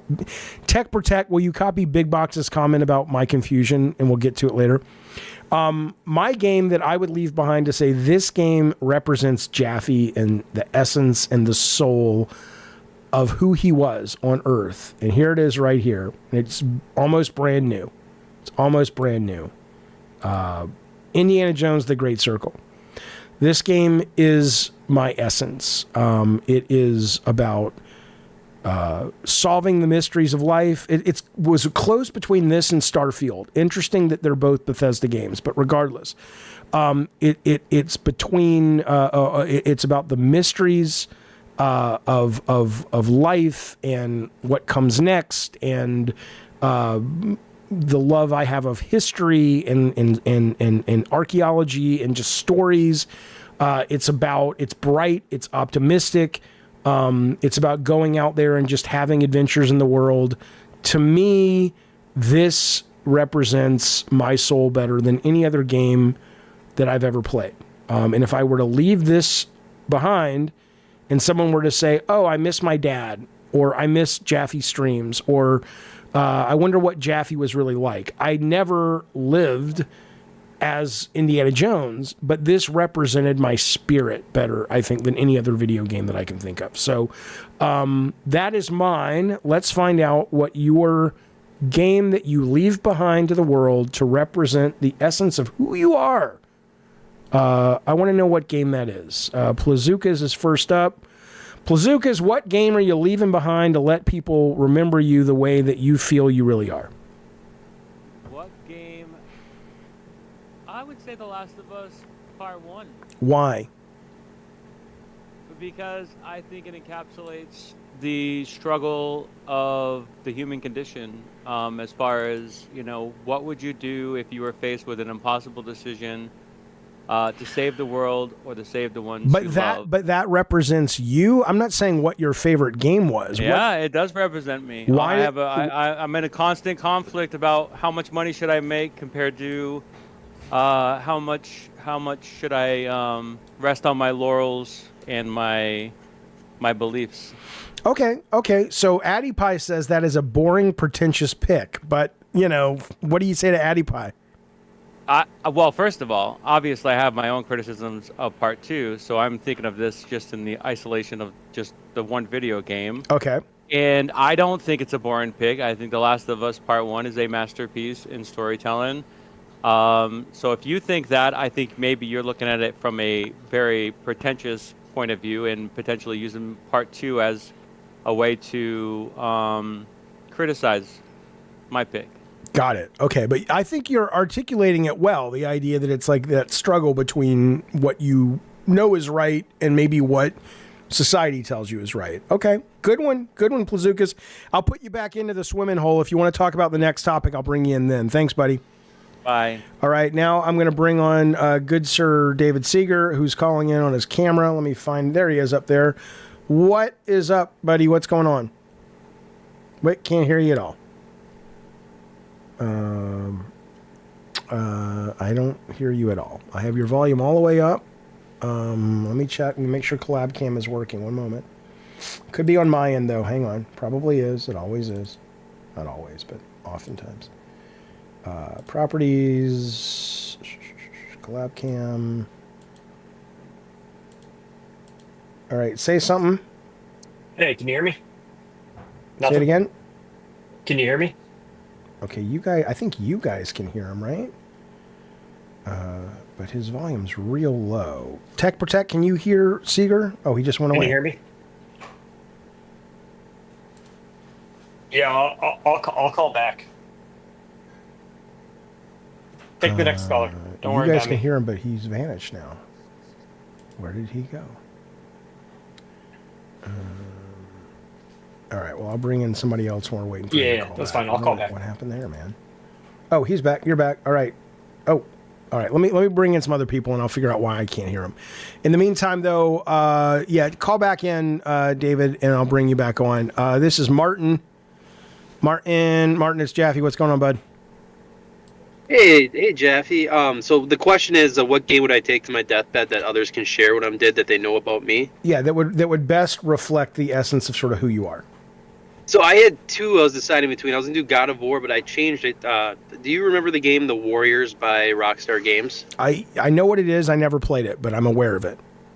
So I thought of a game that was less known of the Rockstar side, and then ones that would bring people together, because it's a co-op game that you could play with another person you know. It's chaotic. You're just trying to smash cars and steal radios while enemies are attacking you. I thought it'd be a good game for people to remember me by. But because of the theme, I mean, I love the idea that it would be something that you would play with other people. So it kind of is that you like bringing people together. But you're saying it's also because you are kind of a chaotic fella. Well, yeah, because Helldivers for one. Why did I like Helldivers? It's because you're trying to enter these combinations while you're getting attacked by enemies, and you're playing with other people, and you're messing up while you're doing it, and it's chaotic fun. Gotcha. Okay, excellent. All right, Warriors it is. If you kick the bucket before we do, have somebody you love call in. We'll let them know if you didn't let them know. Thanks, Martin. Thank you, sir. All right, man. All right, here is God's child himself, Embers Arcade. You're going to die.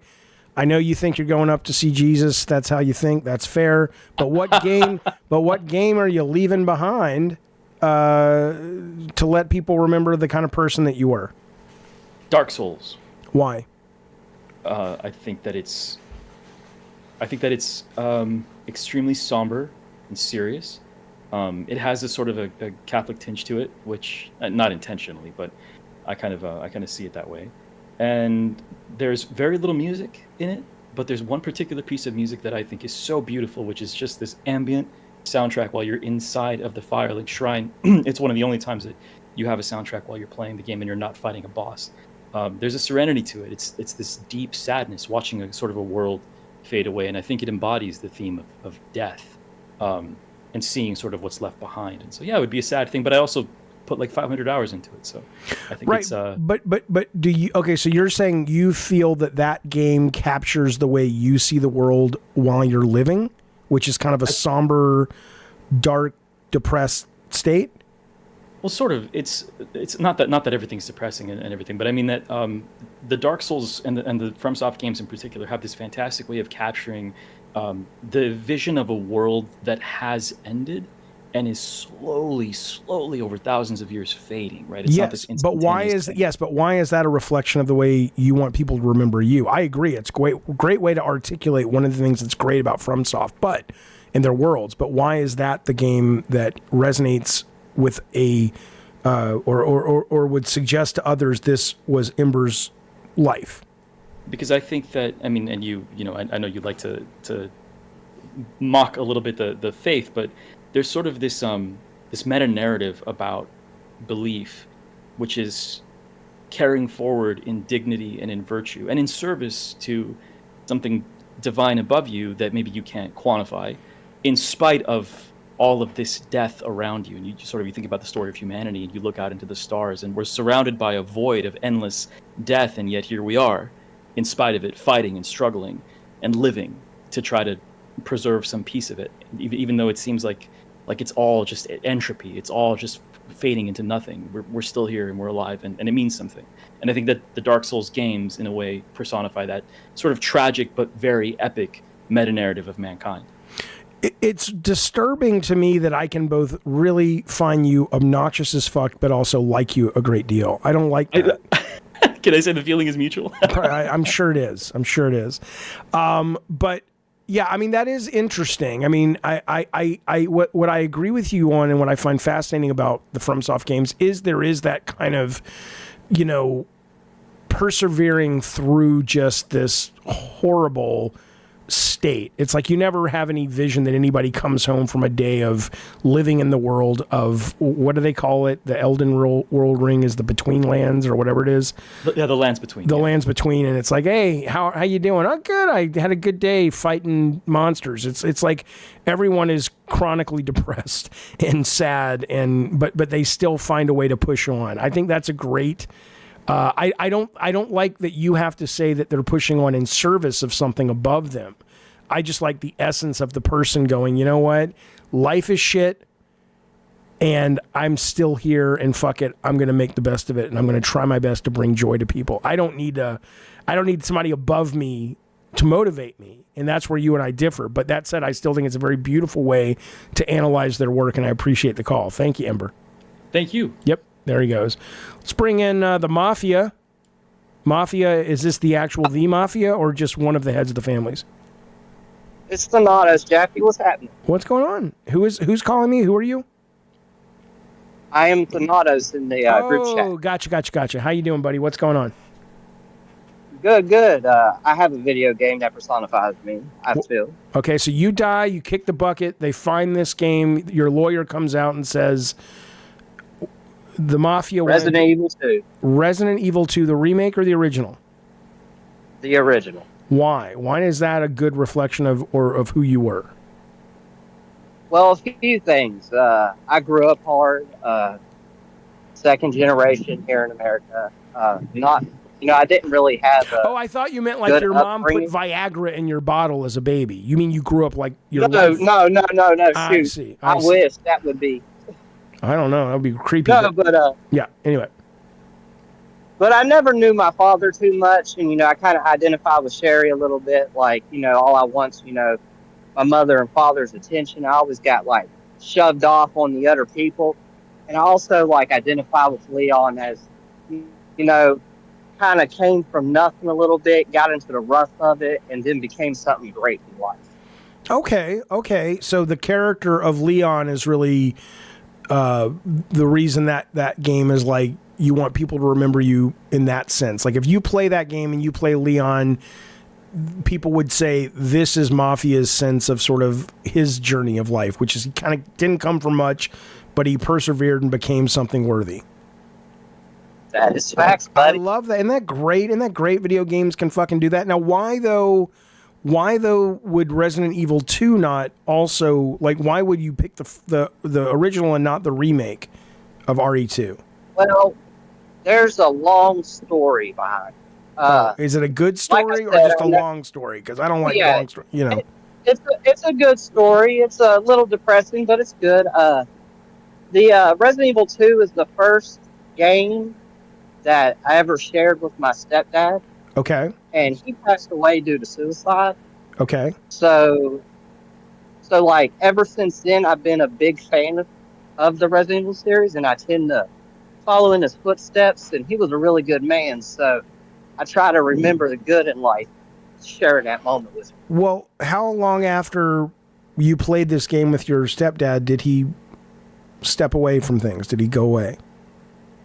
It was back in 2006 when he Right. ended it. And when did you share that? When did you share the game with him? Good Lord, Jaffe, that's 7 years old, I believe, around that time. Yeah, but what year? How long? I'm trying to figure out how much life did he get to live after he played RE2 with you? Oh, he lived to, I think, 38. Right. So how many years existed between his ending and when he played the game? Well, Jaffe, that's I want to say 10 almost years? 30. Oh, so it was a long time. Yes, Okay, it didn't just happen like Okay, I overnight. was just trying to see if you giving him the game caused him to end it all, but it sounds like that wasn't related. No. Okay. No. I just share a happy memory thinking of him when I played. I understand now because Resident Evil. But okay, understood. That's amazing. Okay, so there's a happy memory and there's a sense, and that's why you choose the original, because Leon in both games represents the same thing, but the original also has the tie to your stepdad. Correct? Correct, sir. That's a really nice story, buddy. Thank you, Mafia, for sharing it. Thanks for calling in, bud. You have a good one, Jeff. You too, sir. Interesting. Okay, did we ever get let's see if we got Seeger back on the line. Let me open this up real quick. And where'd it go? There he is. Let's see if this, I don't know if I'm going to be able to make it work, but I will do my best. Okay, he is back on the stream, and I think people can hear you, correct? Say something, Seeger. Can you hear me? I'm sure people are able to hear you. I could not tell you why. You can't hear me. Do it again. Say something. Yeah, can you hear me? The collab cam is making noise, but I'm not able to hear it. I don't understand. 1 second. So it's totally on my end. Collab cam. Is the other calling through the Discord?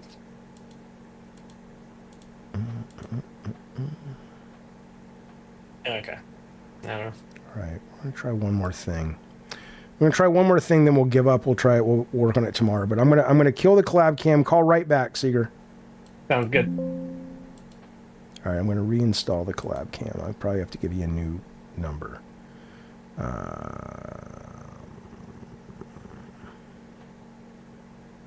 Hang on, give me 2 seconds. All right. There it is. All right, add source. All right, this is the new link right here. If you want to try that, David Seeger, and if that works, great. If not, we'll have to solve it a different way later. Let me pin that to the top. Okay. We have 2 guests waiting. Let's try David Seeger. Can you hear me, David? Hang on. Say something.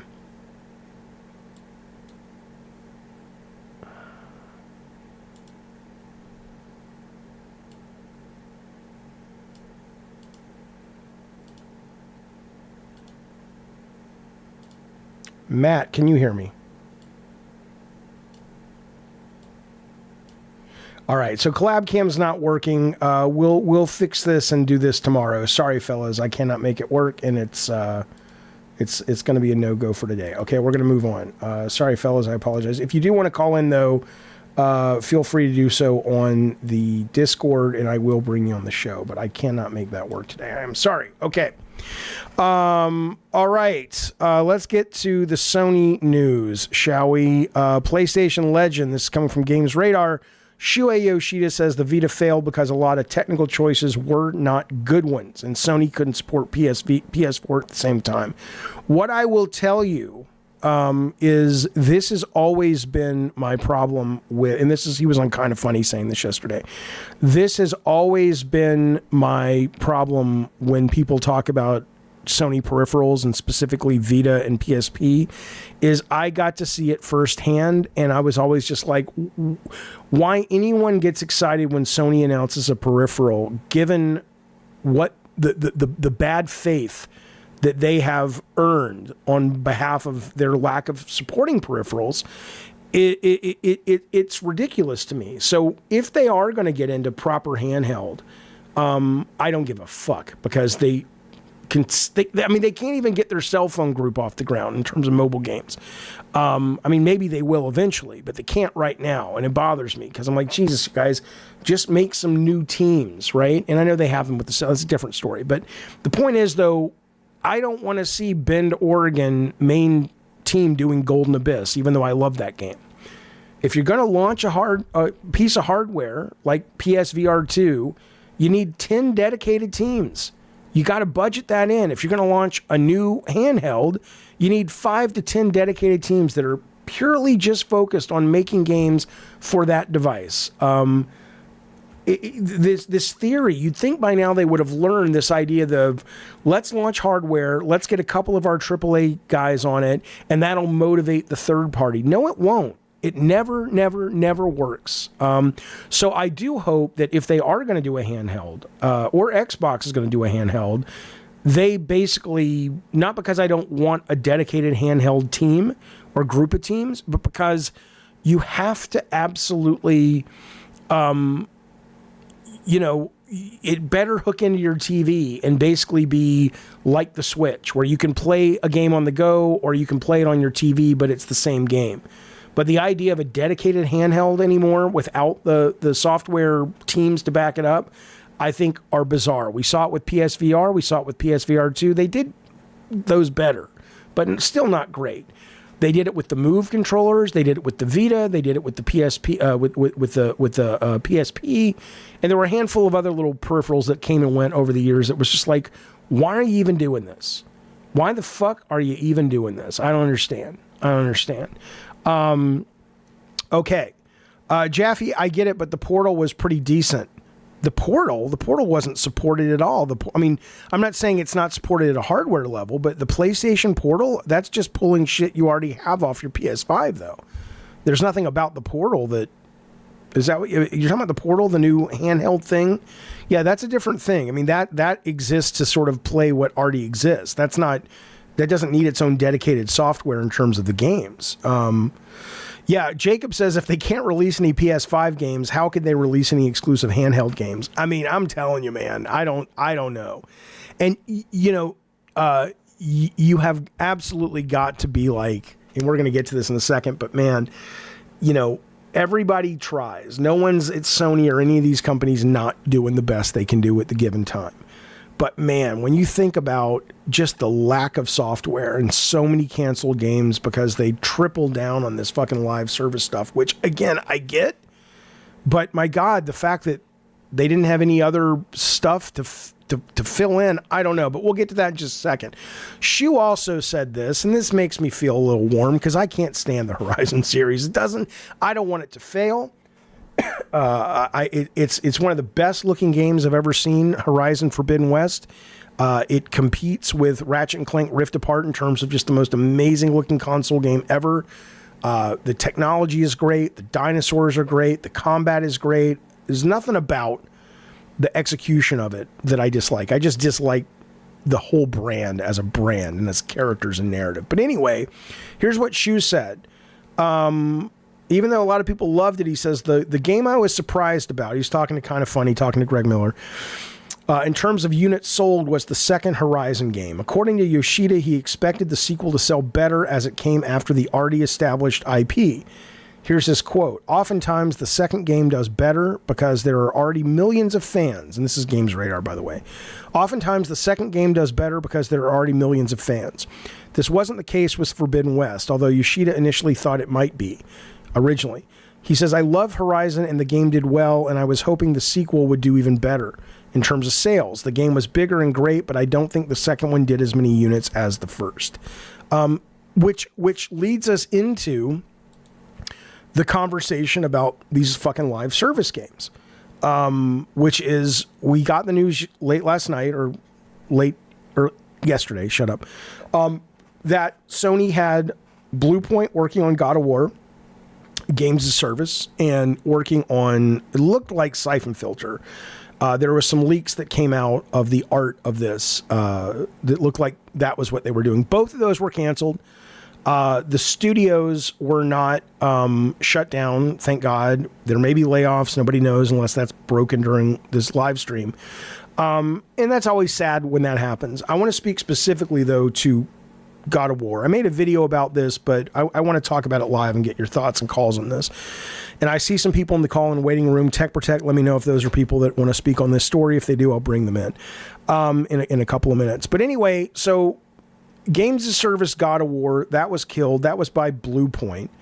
And boy, I'll tell you, they're one of my favorite developers. Demon Souls remains one of the best PlayStation 5 games ever. It is so good. It is just so much fun. It made me a FromSoft fan, not because their other games sucked, because I never played one really until that game. And I was like, oh my God. And then I went on to play Bloodborne and love it. Went on to play Elden Ring and love it. I'm a big fucking fan. So I love those guys. I love what they do. And I had heard all kinds of rumors. I had heard they're doing a Bloodborne remaster.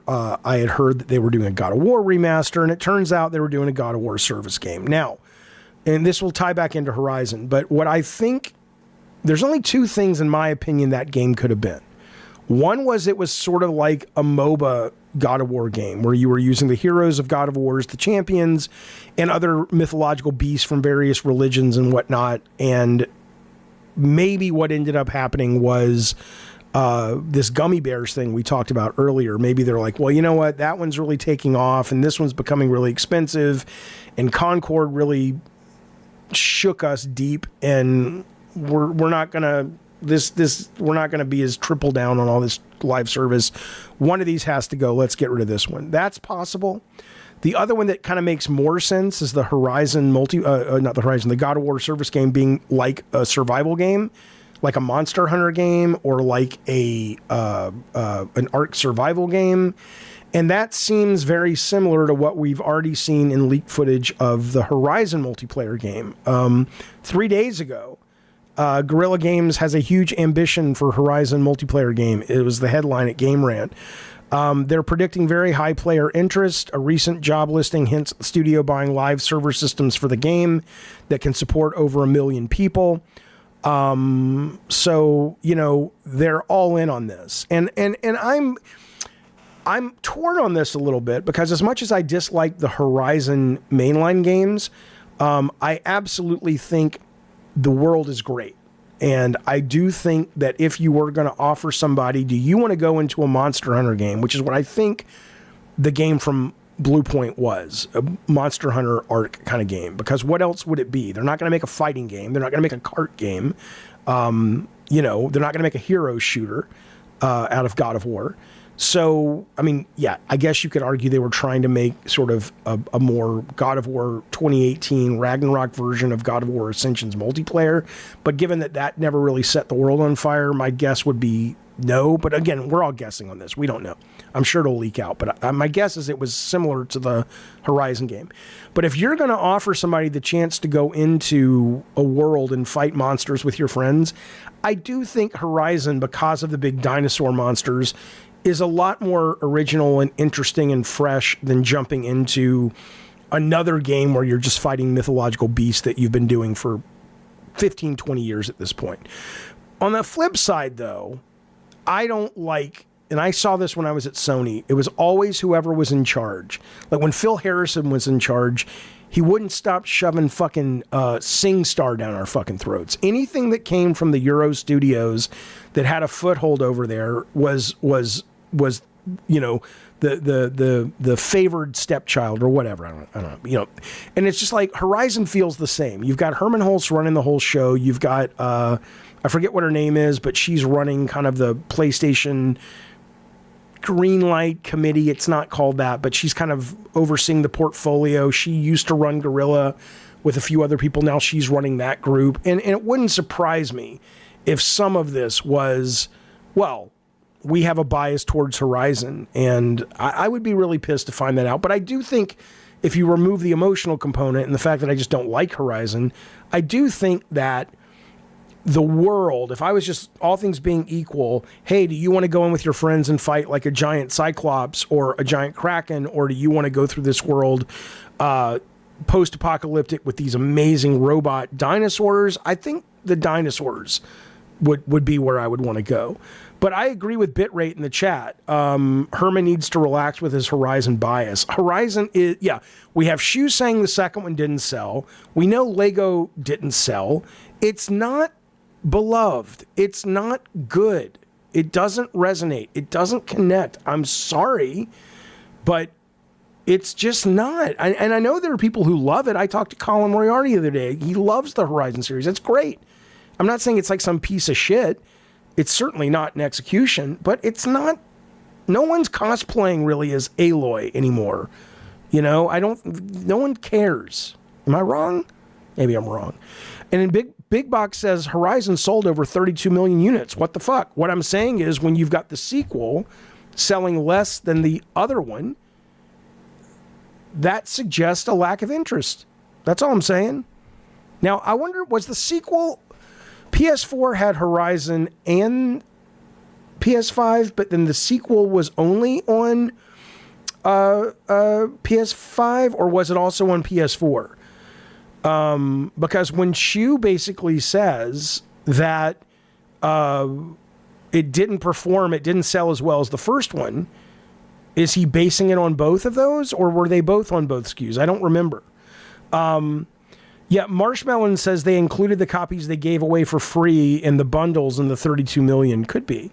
Okay, so the sequel was on both. The sequel was on both, and that's what he was talking about. So you had more hardware out there to sell the sequel, and it still sold less. So yeah, I think it's clear. And then you look at Lego, but you don't really want to judge the brand based on Lego because there's a million reasons that may not have performed what they thought. But no, I mean, I have a bias against Horizon, but I do agree that there is a kind of Euro bias from these people on this brand, and it's kind of annoying. It's kind of fucking annoying. You think we'll see a bunch of Veilguard cosplays? No, because it didn't connect. It didn't resonate. Cosplay doesn't happen because, cosplay doesn't go big, Angie Smith's, because a game was or wasn't good. Right? Yeah, you're not going to see Veilguard cosplays. Of course not. But that's not the point. Blackjack says, why does every AAA game have to be a 10 million seller? Because the games cost now $300, $400, $500 million to make. And if you're not breaking profit at that level, you're pretty much fucked. That's the business they're in. You know, they're not Devolver. No one's happy with tidy profits at this level, which sucks. It sucks. Jaffe, is there data within PlayStation that shows active consoles, says Big Box? When there are 100 million PS4s sold, how many of those are actually in weekly use? I don't know. That's a good question. I have no idea. I mean, I'm sure there is, but I don't know how many people are still playing certain games that don't have to be online and they've disconnected their PlayStation 4s. But but I'm sure whenever it's connected, they know. So yeah. Okay. Let me bring in, I think this is David Seeger. Seeger, it's Jaffe. What's up, bud? Again, I cannot hear the man. Hey, what's going on, man? There you go. What's up, buddy? What do you want to talk about? What's going on? So, I guess two things. Earlier when we were talking about games on our deathbed, mine would be Wolfenstein 3D, number one. Why?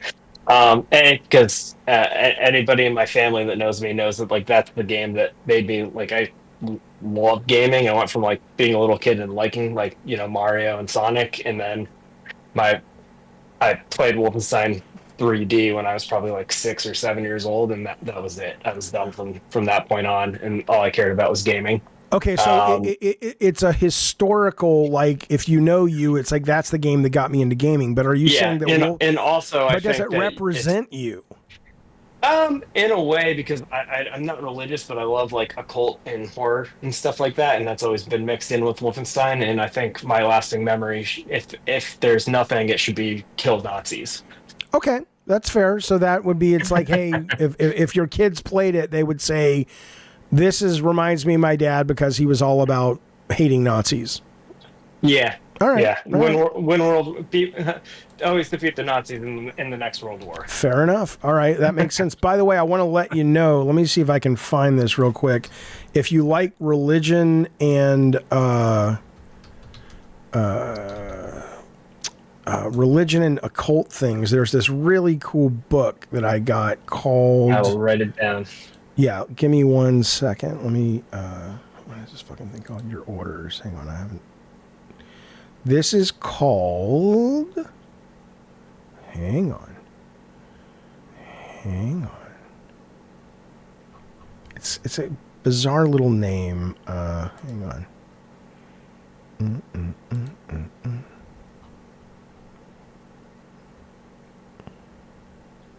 Oh my god, fucking Amazon.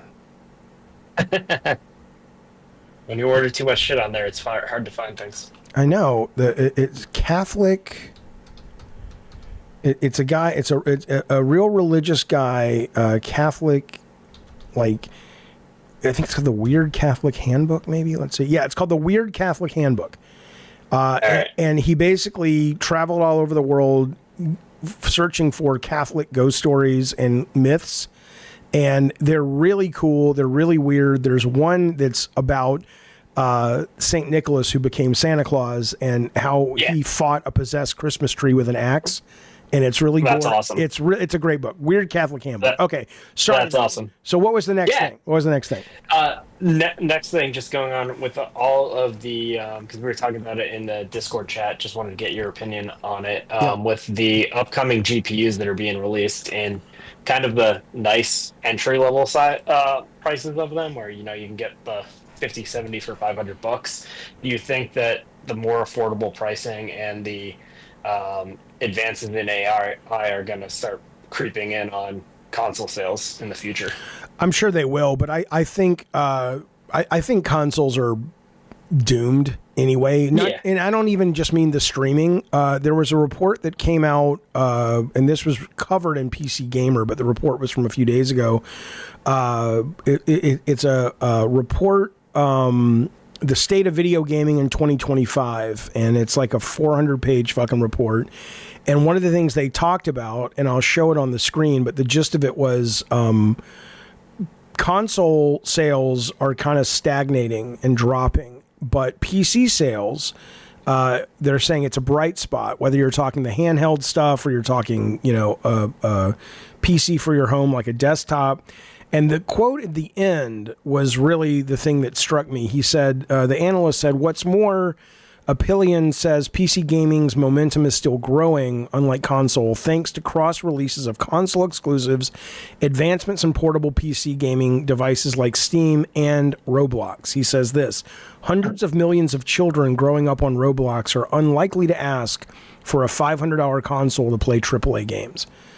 So I honestly think, I'm sure we'll see that tech come to consoles, but I think all of these companies realize that dedicated video game box, for a couple of key reasons, is not the way to do it anymore. And I think more and more people are going to be asking for PCs when they're kids, because that's where their friends are playing, and there's a lot more things they can do with it, and it's kind of a smarter purchase.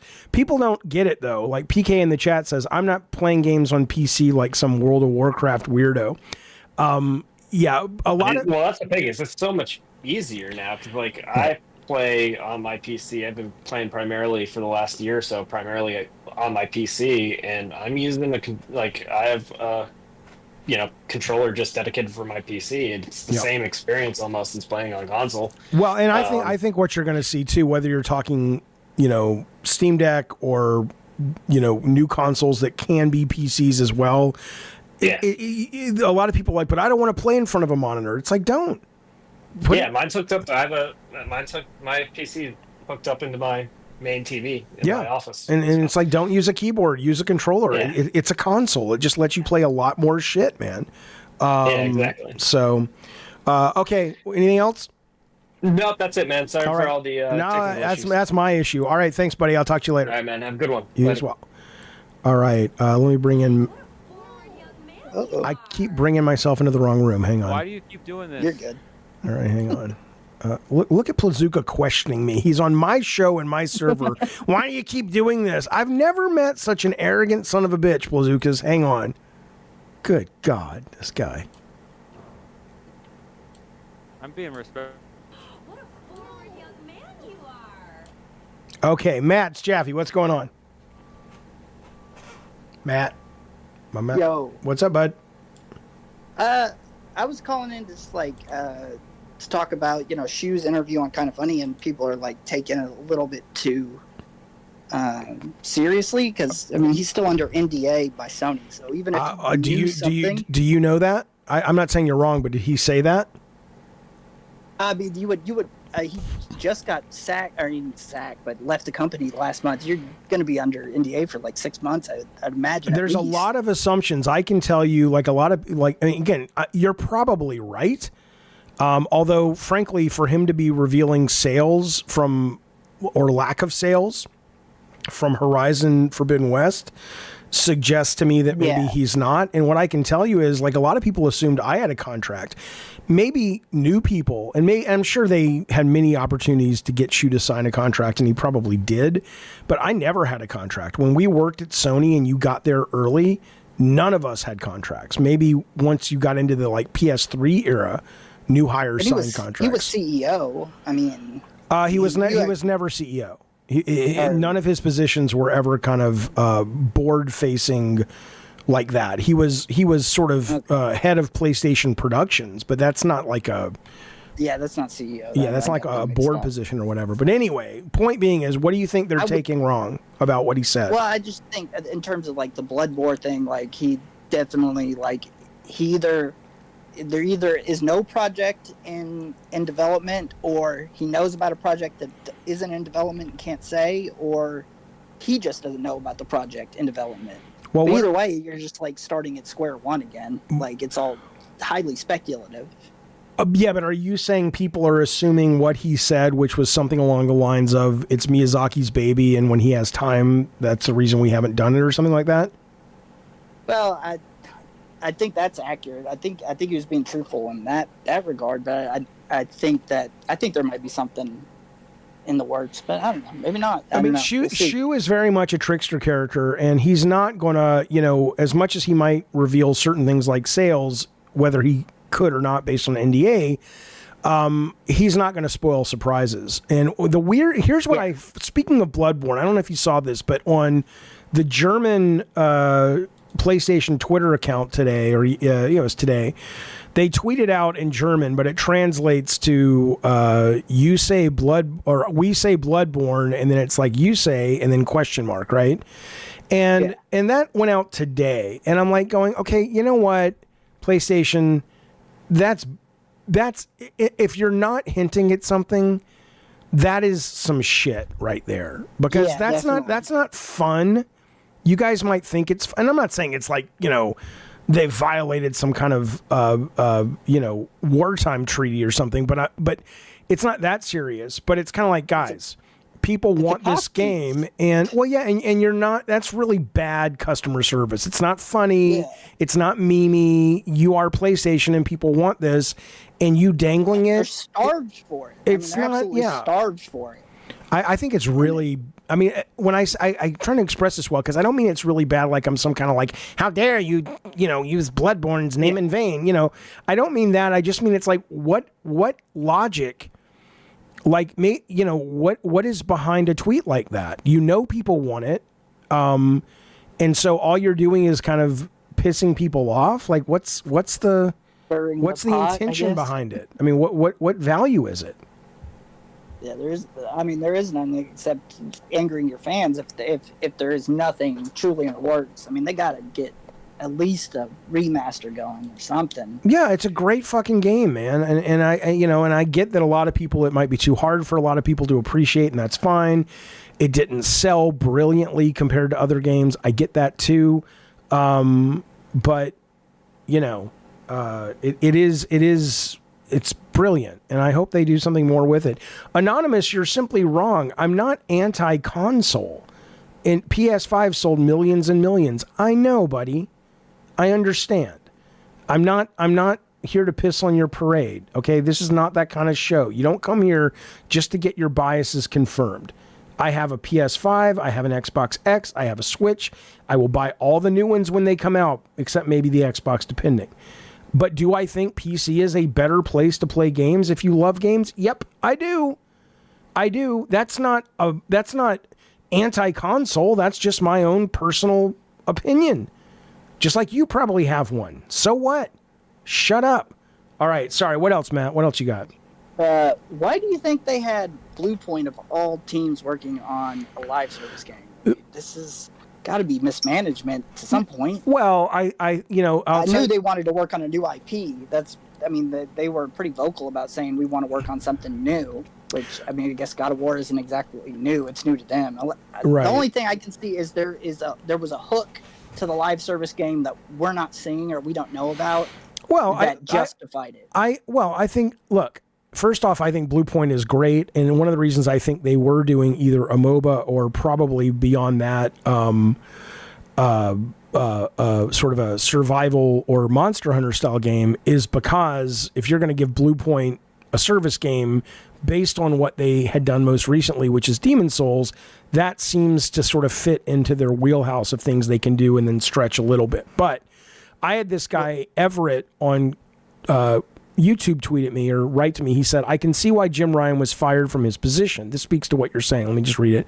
He says he was chasing the live service unicorn because Fortnite was raking in bags of cash, but forgot to understand these dev studios are single player focused.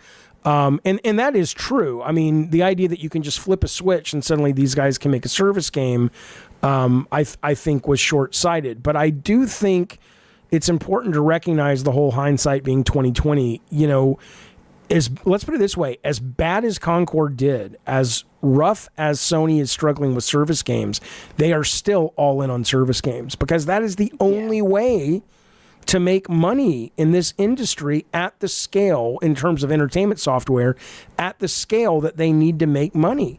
I mean, when Shu comes out and says, you have to buy our remasters because that's how we fund new IP because this shit's getting too expensive, when Xbox is putting Halo on Switch and probably PlayStation because this shit's getting too expensive just to limit to one location, the writing is on the wall. As much as you can fail at live service games, when you hit, everybody eats great, you know? Well, you can speak to this in terms of like remasters and stuff like that. Like, I think remasters are good because you can have the technical team working on the remaster while the designers are designing something else, the next game. That's right. And Shu also mentioned it's like it'll bring new fans in, you know. I mean, I have no issues. Ship a product, you know. Yeah. 100%. You're absolutely right. It's a great thing to get a certain group of people to go through the process.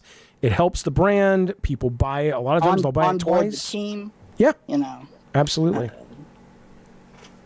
So, all right. You know, I don't know. All right, Matthew. All right. Anything else? I think that's about it. You have a good day, Jaffe. I'll talk to you later, man. All right. Call back anytime. See you, bud. Yeah. Okay. This other guy wrote me, Drew Zack. He says, it seems unlikely Sony would allow the prototype phase of the same game to go for 2+ years. Plus, PlayStation had tried God of War multiplayer game and it didn't fare too well. Because he was suggesting I was wrong for saying that maybe the reason that the games as a service God of War went away was because it was too similar to what Horizon was doing or to what Gummy Bears was doing. And to that, I would say this. I would say, well, number one, first off, number one, the God of War multiplayer game in Ascension has not been confirmed that that's what they were doing. So I would agree. I don't think that would have been wise to try to just basically remake that game and turn it into a games as a service game, the multiplayer in Ascension. But the bigger part, Sony has historically released multiple of the same. They put out The Last of Us around the same time they put out Days Gone, and they both kind of like, oh, these aren't zombies. See, they're clickers. These aren't zombies. They're whatever they called them in Days Gone. Or they did it. I remember being there the Christmas season when they put out Ratchet, Sly, and maybe it was Jack and Daxter 2, and it was all in the same fiscal quarter. And it was like, what the fuck are you people doing, right? So the idea that they would greenlight some games that are mechanically, genre-wise similar is not out of form for these guys. But I would also say that when you are chasing, I think they were smart enough to realize that when you're chasing the live service unicorn, there is a spaghetti method aspect to it. And you throw a lot of things at the wall and not most things won't stick. And when they had not gotten the very bloody nose of Concord, and they had not canceled what they, I assume, expected to be quite successful Last of Us 2 or Factions or whatever it was called, the multiplayer, maybe they were like, hey, it might be the God of War survival game. It might be the Horizon survival game that hits. It might be both. Gummy is just an incubation, which is a MOBA, and these guys are doing a MOBA. Maybe they'll both work.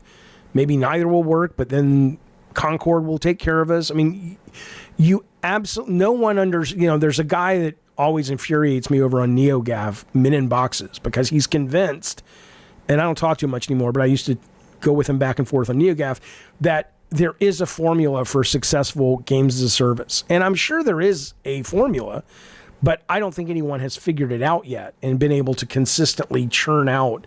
The closest we've ever come is a cell company called Supercell that did like Clash of Clans and a couple other ones. But when it comes to these bigger games, maybe Riot, because they have Valorant and they have League, but no one knows what's going to hit. No one knows how. And every time you think you've got it, you do it. Like, look at Multiverses. Multiverses, on paper, had everything right. Everything right. They had the characters, the brand. It was a genuinely fun, well-reviewed Smash clone. And it just wasn't sticky enough. And then they said, okay, well, we're going to go away for a year and make it sticky. They came back. They did everything right. Sticky as fuck. Doing all the stuff Marvel Rivals is doing to make it sticky. Guess what? Nobody cares. Guess what's still selling and still has a very vibrant user base? The other Smash clone, Brawlhalla, from Ubisoft. Who the fuck knows why? Who the fuck knows why? Hectorhowl says perhaps part of it is that new hits have elements of novelty that are inherently unable to be repeated. Yeah, but you should be able... I mean, yes, but there's always room for Pepsi and then Dr. Pepper and a Sprite, right? I mean, fundamentally, if you want to rip off Fortnite, unless you're bringing something really cool to the table, you're not going to get the Fortnite money. But you could be the second choice.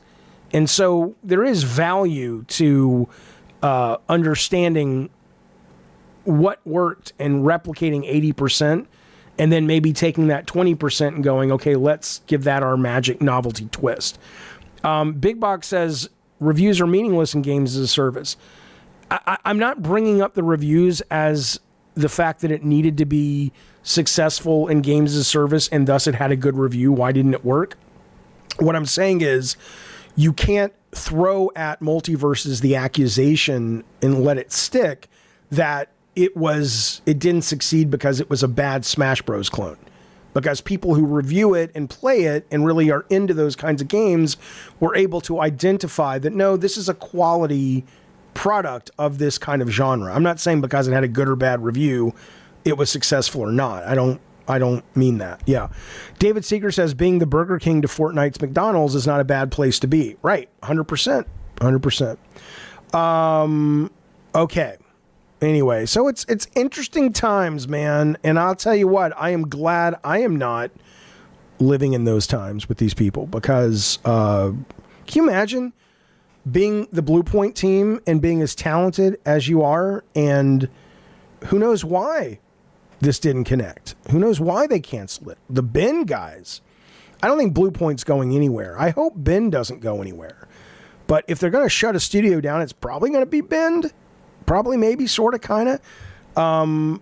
Just because, they can't seem to quite... I mean, I like Bend. I loved Golden Abyss. I love Days Gone. I loved some of the Siphon Filters, even though John Garvin's convinced I didn't play them. But, that level of, they're pretty talented is not enough when the budgets are what they are. Now, if Sony wanted to make kind of a handful of smaller games, like, hey, let's make a 3-hour Siphon Filter and only spend $10 million on it and put it on PS Plus to drive subscriptions and sell it for $20 for everyone else, I think that'd be awesome. They'd be awesome. But I don't know, if you're about to roll the dice on another $350 million game, I'd put that money on Blue Point before I put it on the guys in Bend, Oregon. But I mean, I'm just backseat driving. I don't fucking know. Here's what I do know, though. I know that is the show. I know here's what's going on today. I need a little bit of a break. We were going to do it at 1:30. It's already 1:45. We're running behind. So I'm going to honestly, Hector, if it works for you, I'm going to say at 2:30, I will be live streaming Hector and I preparing a character for Dungeons and Dragons that will be called The Blood of Lintala, which will be streaming on this very channel, at least the first couple of campaign or episodes. It's a long campaign. And I don't know if I'm going to beat all of them, but I'm going to do my very best to beat all of them. That will start Sunday. Our very own Gina Ramirez is playing a character. I think she's playing an elf. I'm going to roll my character. You can watch that process if you're interested. And then later in the day, we're coming back with a proper Gabbin' and Games, probably around 6:30 today, California time. So in the meantime, though, let me make sure I got super chats. I don't want to leave anybody out if I did. Okay. I think I got them all. Thank you for the super chats. Thank you for the memberships. Consider a membership here. Consider a subscription. Please hit the like button on your way out. Of course, what do you mean you get the hint? You already came in. I thought you were just talking to Tech Protect. Call in for the next stream. Please, and don't forget, I think it was Movie Magic. Let's hook you up with your gift card for winning. But please consider, if you like the show, liking on the way out, sharing it, notification bell, all that. It helps grow the channel. Thank you guys very much. Mods, thank you. Tech Protect, thank you. Be well, be safe. And if we don't see you until later, enjoy your weekend. Happy Friday. Goodbye.